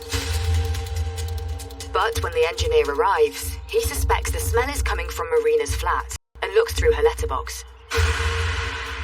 They spot a smouldering fire and call the fire brigade immediately. Fine, thank you. Oh, hello. I've been called to the downstairs flat, but we can smell smoke from upstairs, and there's fire damage to the stairs. Right, okay. I remember learning there'd been a fire in the Elizabeth Road area of Boston. I don't think there was any obvious sign of fire from outside, but certainly the neighbours were aware that it had been a fire. The lady from downstairs thinks there'll be somebody inside upstairs, but we can't get up the stairs because they're too damaged. Okay, we have got fire crews on the way to it, okay. Firefighters force their way into the flat and put out the smouldering fire, whilst checking if anyone is home. At first it appears empty, but as the crew enter the bathroom, they make a shocking discovery. They find a woman, early 30s, in a flat on her own, dead. Obviously by strange circumstances, in a bath, no water in the bath, covered in soot, with a hose on top of her. You know, you think, good gracious, you know, how on earth has this happened? Police are immediately called to the scene. I'd want to know what the cause of death is roughly at that stage. So is it a homicide? Is it suspicious? I mean, just because a body's been found in the bath doesn't necessarily mean it's suspicious. It could have been an accidental fire or something like that. Police quickly established that the dead woman is Marina Erte. It becomes obvious she has been brutally attacked, with horrific injuries to her face and body. A murder investigation is immediately launched and officers secure the scene. It's all about scene preservation. The scene can tell you a phenomenal amount, and the last thing that you need is that scene corrupting. News of Marina's death quickly spreads through the street. We all gets moved out of the flat, and then next hour or so, turns out she's been murdered in a battle. We never ever thought for a second that there was a murder. We just generally thought there was a fire. Not something you expect to happen on your doorstep. It's just crazy. quaint market town of Boston, Lincolnshire, the usual tranquility has been disturbed by the sirens of fire engines, and neighbours on Elizabeth Road are stunned to learn that not only was the fire set deliberately, but that 33-year-old Marina Erte has been brutally murdered. The residents were shocked to learn that it was a murder because initially, like everyone else, they thought it was a fire. Everybody was in shock. You just didn't know how to get around it. There was always a police car parked just there on the side. Constant flashes, weren't there? Yeah. Forensic cameras, it was just unreal, wasn't it? It's just not what we expected at all. It is a quiet area, so for something like this just happened, like, I think it did shake everybody up, to be honest. When a crime like that hits Boston, it's very painful to hear. Some Bostonian people, they do feel afraid, they feel afraid going out. It just brings this grey shadow over your community. As Marina has been senselessly attacked in her home for no apparent reason, the community is on high alert. The people of Boston feared that there was a killer at large. It was scary. There was always that worry of somebody coming back. They could have potentially took more lives. It isn't long before Marina's family and friends learn of the brutal attack on their loved one. Someone texted me saying that the fire brigade and police is there, so she's been killed. I was in shock. I couldn't believe it. It was my birthday, so obviously from very high happiness I went in deep sadness and proper shock. I thought, what? Is that really possible?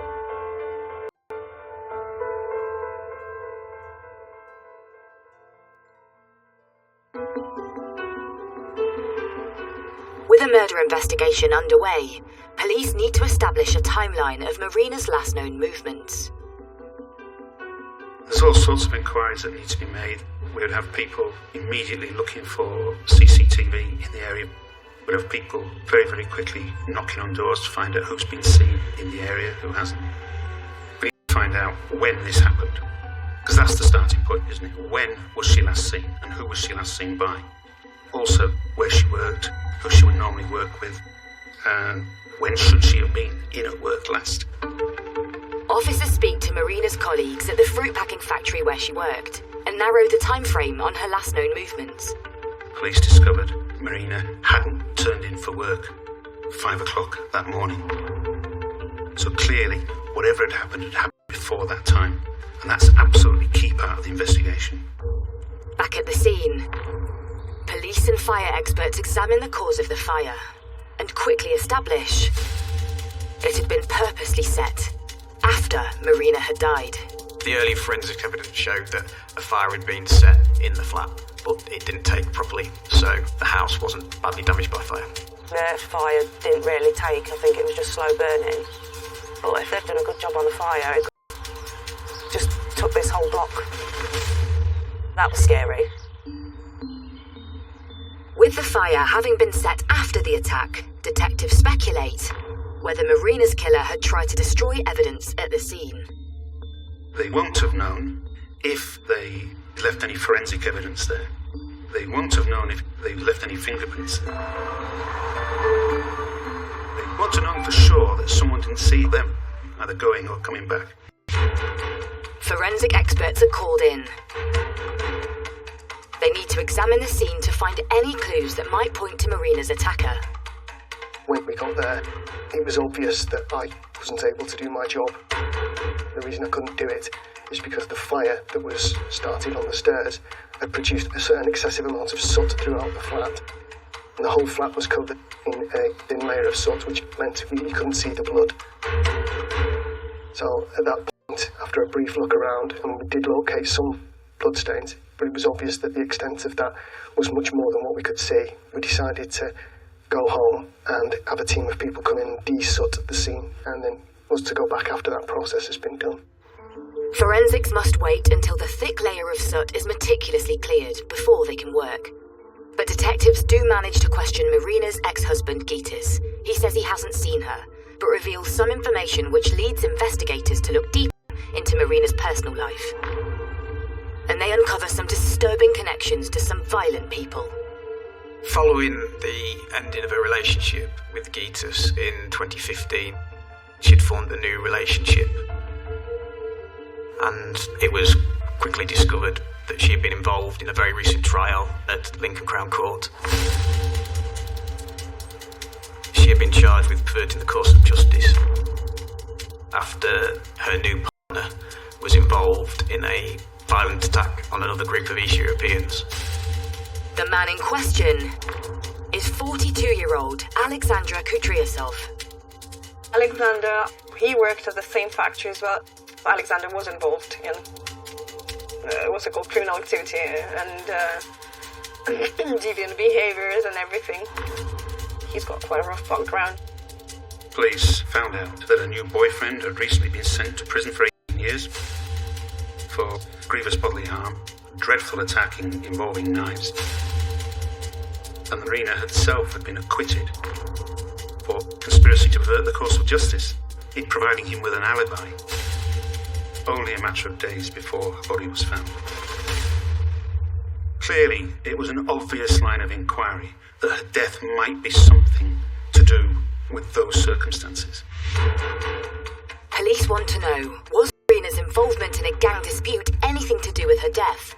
Could this have been a revenge attack?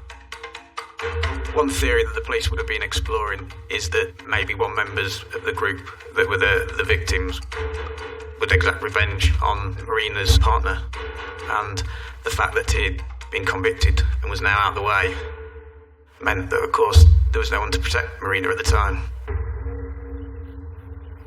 Police explored the possibility Marina had become mixed up with a bad crowd through her relationship with Alexander. The theory of a revenge attack takes hold, and the safety of Marina's friends and family becomes a police priority. The fact that a group of East European men have been very, very badly injured by another group of East European men, obviously down in Boston there would have been tensions between the various people involved, the various families. Clearly, one of the concerns for the police initially was the welfare of the child, and then the other family members as well. As police make sure Marina's loved ones are kept safe, post-mortem results arrive which offer clues to her attacker. Marina had suffered traumatic brain injury, and she had fractured eye sockets and other injuries. We know that it wasn't a knife used. Could have been done with fists, kicking, or a blunt instrument. It was clearly a very violent and cold-blooded killing. And with the scene now cleared of soot from the fire, forensic results arrive, which further paints a horrific picture. What we found was a large pool of blood in the living room with smears around it, and there were small spots of blood radiating from it, indicating that there's been impacts in that area, probably into Marina herself. I suspect that she's gone into the living room for whatever reason, hit, gone down almost straight away, and then been assaulted on the floor by punching or kicking or with a blunt instrument. Forensic results also show bloody track marks from the living room to the bathroom. The two track marks is where her heels were in contact with the ground as she's been dragged across the landing and into the bathroom. In the bathroom, there were spatters of blood around the bath and on the floor to indicate that she'd been further assaulted in that area. Her body was found naked in the bath. There was no blood-stained clothing, so when it happened, she was most likely naked. And the pathologist said that Maria had actually been drowned by having the shower head forced into her mouth, and it was that which actually killed her in the end, was the cause of death. But who could have carried out such an horrific attack? Had Marina become sucked into a gangland dispute and paid the ultimate price for it? We've heard that she'd gone to court to do with this gang-related thing. Yeah. We thought she'd just got her. They'd found out where she lived and got her. In the Lincolnshire town of Boston, police are investigating the murder of 33-year-old Marina Urte, who was found in her own home beaten and drowned in the bath. Her boyfriend, Alexandra Kudryasov, is in prison, serving an 18-year sentence for a vicious attack during a gangland dispute. Whilst he is ruled out as a suspect, There are suspicions that Marina has been murdered in a gangland revenge attack. After it happened, we used to see this really spruced up black car coming past. We kept thinking, is this to do with, this gang-related thing? That's pretty much everybody's first thoughts, wasn't it? But police are keeping an open mind. It's the age-old adage ABC of investigating. Accept nothing, believe no one, and check absolutely everything. If it was anything to do with the grievous bodily harm trial, and Marina being acquitted of conspiracy, and almost a revenge attack by perhaps those people that have been the victims in the first place, one would expect it to be almost tit for tat. Revenge is usually about, I'm going to give you what you gave to me. That's what revenge is. Revenge doesn't normally extend to attacking a defenseless woman in her own home, viciously and violently over a prolonged period of time. That, to me, was not a revenge attack. Police also suspect that the lack of a forced entry points to a different explanation. That immediately means to me, this is personal. That would be my first thought there. This is not a random attack. This isn't a burglary gone wrong or anything like that. This is personal, for some reason or other. Whoever did this to Marina knew her, Marina knew them, and had let them in the house. With this latest theory, police look closely at Marina's inner circle. One of the key elements is always to find out who saw the victim alive last. Police would have been looking to question those who were closely connected to Marina. That would have been her former partner and her former husband. Also her sister who lived nearby. As every police officer knows, most murders are committed by people known to the victim, so it would have been their primary avenue of inquiry. As Marina and her ex-husband Gitis had shared custody of their daughter, police question him about the last time he saw her. Under questioning, Gitis did disclose his movements on the night and day before the murder. He disclosed that he'd been celebrating his birthday. He immediately said, Marina had come to his house, had then gone to a supermarket and bought some whiskey, and then gone back to her flat. This would have been late in the evening into the early hours of the next day. And he said that he left Marina's flat at 2 o'clock in the morning, and that when he left she was fine. They'd had a pleasant evening, they'd had a few drinks, but there was nothing else. He was saying, it's not me. With Gitis admitting to being with Marina on the night of the murder, but claiming to have left on good terms at 2 a.m, investigators have little else to link him to the murder. That he'd said that he'd been at the flat the night before. That poses actually an interesting dilemma for a senior investigating officer. Is what do you do with that? It's only suspicion. There is no hard evidence. You are hoping you're going to find some hard evidence through maybe forensic examination of the scene, CCTV, or anything like that. But that takes a long time. Even without evidence against Gitis, police need to act fast in case he is in any way connected to the crime. As the senior investigating officer, it's your decision whether to arrest a suspect, and not only whether to arrest a suspect at that time, when you do it, and under what circumstances. The senior investigating officer in this case took the view that it was the most advantageous way for the investigation was to make an early arrest. Gitis Griskevicius is arrested on suspicion of the murder of his ex-wife Marina. Wouldn't have been an easy decision. There would have been a train of thought undoubtedly about, well, there's no evidence here that he's involved. There will have been opinions within senior officers, probably more senior than the SIO in this case, that he shouldn't have been arrested. We would know that we'd only be able to keep him in custody a maximum of 24 hours, and if no evidence came forward during that period of time, he'd have to be released. So it's not a straightforward decision. With the time ticking against them, police further question Gitis under caution. He gave the same story as he'd done before he'd been arrested, that he'd been there with Marina voluntarily. He'd left around 2 o'clock in the morning,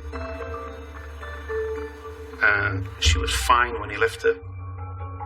But with Gitis now in custody, police can delve deeper into his life to find any evidence might connect him to Marina's murder.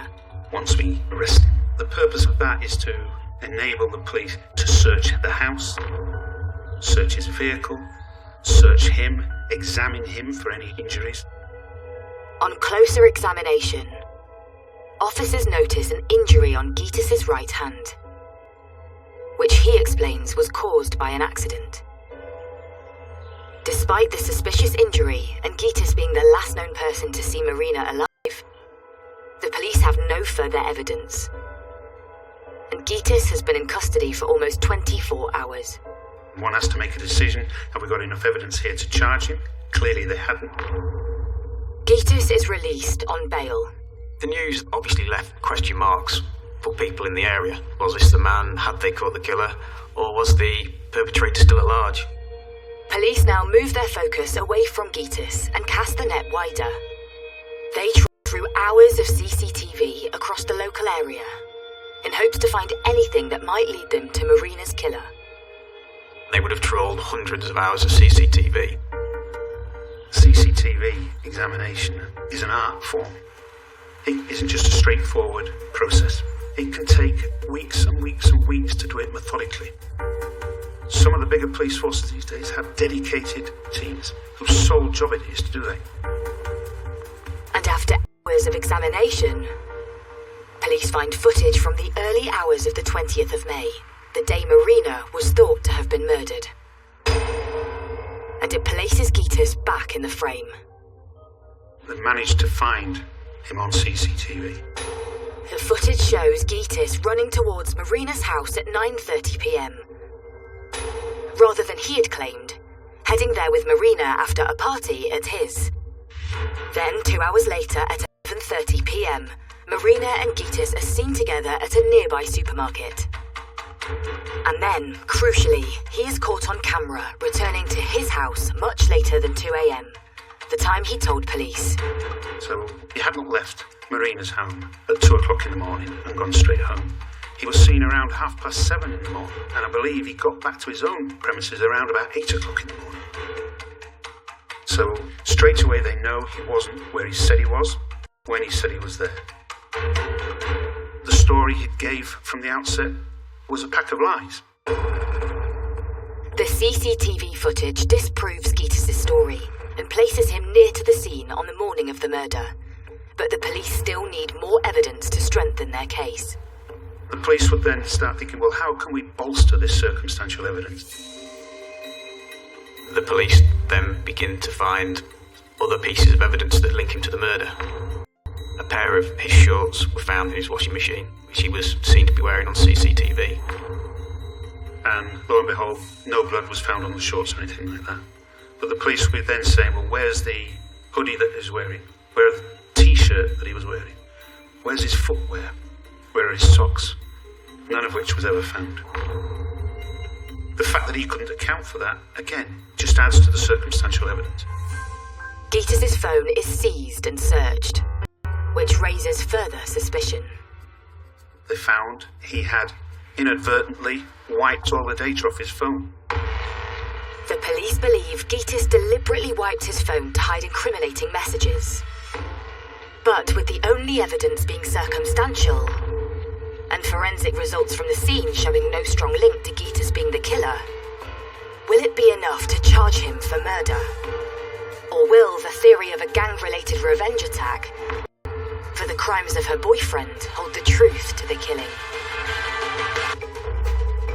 Lincolnshire police are investigating the murder of 33-year-old mum Marina Ertey, and although they have circumstantial evidence that links her ex-husband Gitis Griskevicius to the crime, they are lacking forensic evidence. Meanwhile, her new boyfriend is serving 18 years in prison for a violent assault on a rival gang, and there's a theory Marina could have been killed in a revenge attack. Then the police make an announcement. The Crown Prosecution Service has decided to send the case to trial. And it's Gitis they believe is the killer.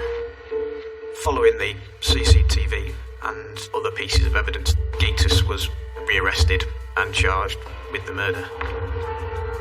Gitis pleads not guilty. And with the evidence being circumstantial. The police have their work cut out to prove there is enough to convict him. Certainly the lead up to a trial for murder involves a phenomenal amount of work. Making sure the evidence is presented in the correct fashion, making sure witnesses turn up.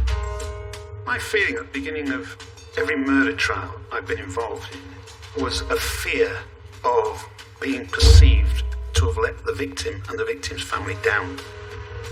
They are completely beholding upon you as an individual to bring some justice for their loved one. In March 2017, the trial into Marina's murder begins at Lincoln Crown Court. And as Marina's friends and family enter the courtroom, they come face to face with her alleged killer. When I came in, he looked at me with the eyes full of almost tears, and he looked at me as if I didn't do it.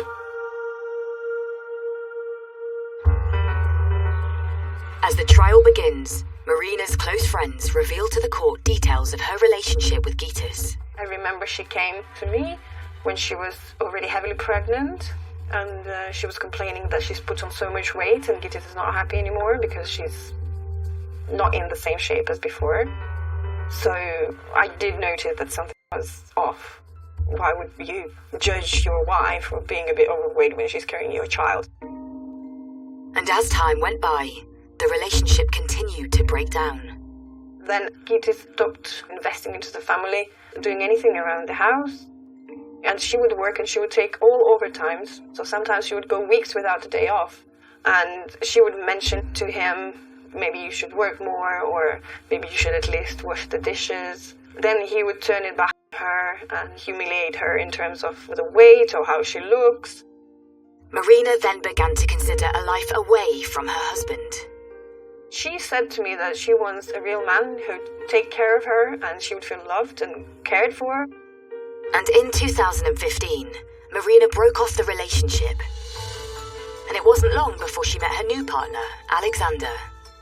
Marina was very happy. She said that I finally feel like a woman and I finally feel like I've been cared for. He gave me a perfume, and she said that over all these years with Gitas, he never gave her anything like that. She felt so much appreciated. And friends revealed to the court that Gitas did not take Marina's new relationship well. Piskevicus was still besotted with Marina. They'd split acrimoniously, but he still harboured a desire to get back with her.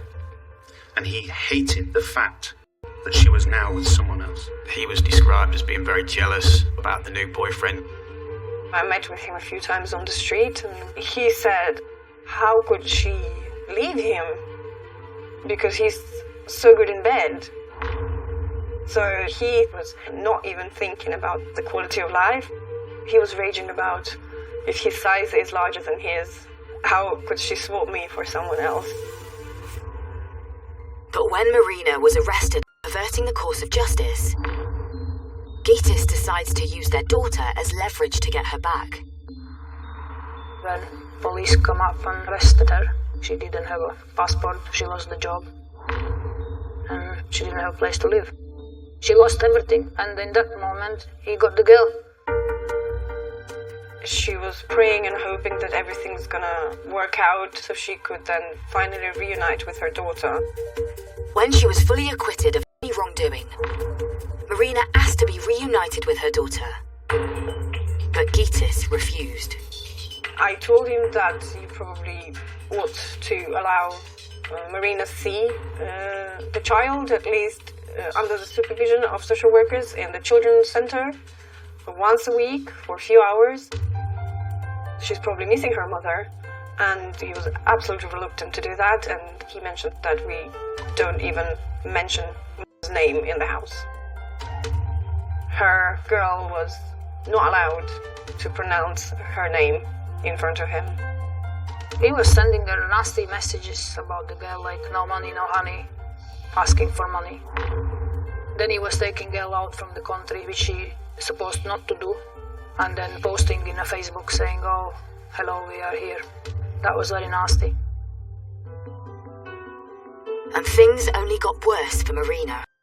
Marina had made all sorts of complaints against Briskevicus. She couldn't prove any of them. I think her vehicle had been damaged, she'd had a pedal bike stolen. She didn't know that it was him for sure, but she thought it really was, and it frightened her. There were a couple of occasions when she went to the police because he was seen filming her on his mobile phone, arriving at her house unannounced, and it spooked her to such an extent she went to the police. I think Marina had confided in certain friends that she was worried that Gitas was stalking her. She rings me one day, she says, he was standing on the corner of the street, looking at the house. However, in the last few days of Marina's life, hers and Gitas' relationship seemed to rekindle. They restarted the communication. She rang me and she was so happy to say, oh, you don't know what just happened. I will see child soon and he's talking to me in a nice way. And she was willing to resolve the conflict for her, for the daughter, and for him, for Gitas even. Just before the day, she rang me and she was very excited. And he said that he loves me and he wants to get back. He's the father of my child. Maybe I should, maybe I shouldn't. And he wants to come over. He wants to celebrate his birthday with me. And I did tell her, do not meet him on your own. Briskevicus was still besotted with Marina. I think he saw an opportunity there to say, right, I'm the father of your child. This is my birthday. Let's celebrate together. Give it another go and rekindle our marriage. Back in the courtroom, it appears with only circumstantial evidence, Gitas could still walk free. But then a new witness takes to the stand and flips the case on its head. This individual contacted the police and said this guy admitted to me what he'd done. He admitted to me that he'd murdered Marina, and then he admitted that he'd set fire to the premises. And I'm prepared to give evidence to that effect. After a grueling 2-week trial at Lincoln Crown Court, the jury returns its verdict. Gitas Briskevicus is found guilty of Marina Erte's murder.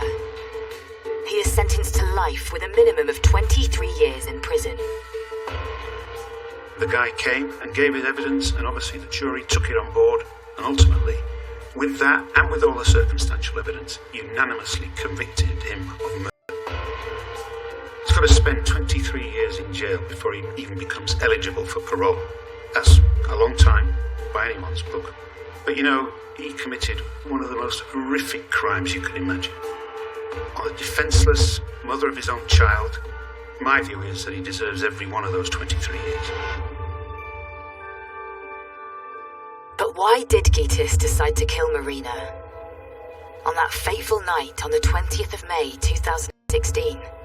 I think it was about the fact that she was shunning his advances. Even though a new boyfriend was going to be in prison for 18 years, she still wanted to stick by him. He couldn't bear the thought of that. And I think he thought, well, if I can't have you, no one else can. I think Gitas was jealous and had been humiliated by the new relationship, and that was his motive for the murder. He'd taken the poor woman, battered and beaten, from one part of the flat to another, where he attacked her again, bundled her into a bath, and then drowned her with a hose. I mean, how callous and calculating can you get? And for Marina's neighbours, her killing still haunts them to this day. I always get the question, did you not hear anything? I'm like, no, I didn't. I'm like, so wish I did. It was in my mind for a very long time, thinking, why the hell could I just hear anything? And then maybe we could have given her some hope. No matter how much danger I'd be in, I would have busted through the door and tried to help 100%. If I'd have heard anything, I'd have gone straight in there and tried to help her. Even though I'd be putting myself in danger, I'd still help her, because nobody deserves to lose life like that. And for Marina's friends and family, with the case behind them, they are slowly coming to terms with a life without her. The biggest thing I miss about Marina is her liveliness. She was very, very positive girl. Full with ideas, full with life. I miss everything about her because I don't have anyone similar to her. She was a very good friend, and in my difficult situations, when I'm so upset and I'm so down, I know that she would be the person to turn to. She would just tell me, everything's going to be alright, don't worry about anything, everything's going to be perfect. And she had so much power in these words that I would straight away feel better. Yeah.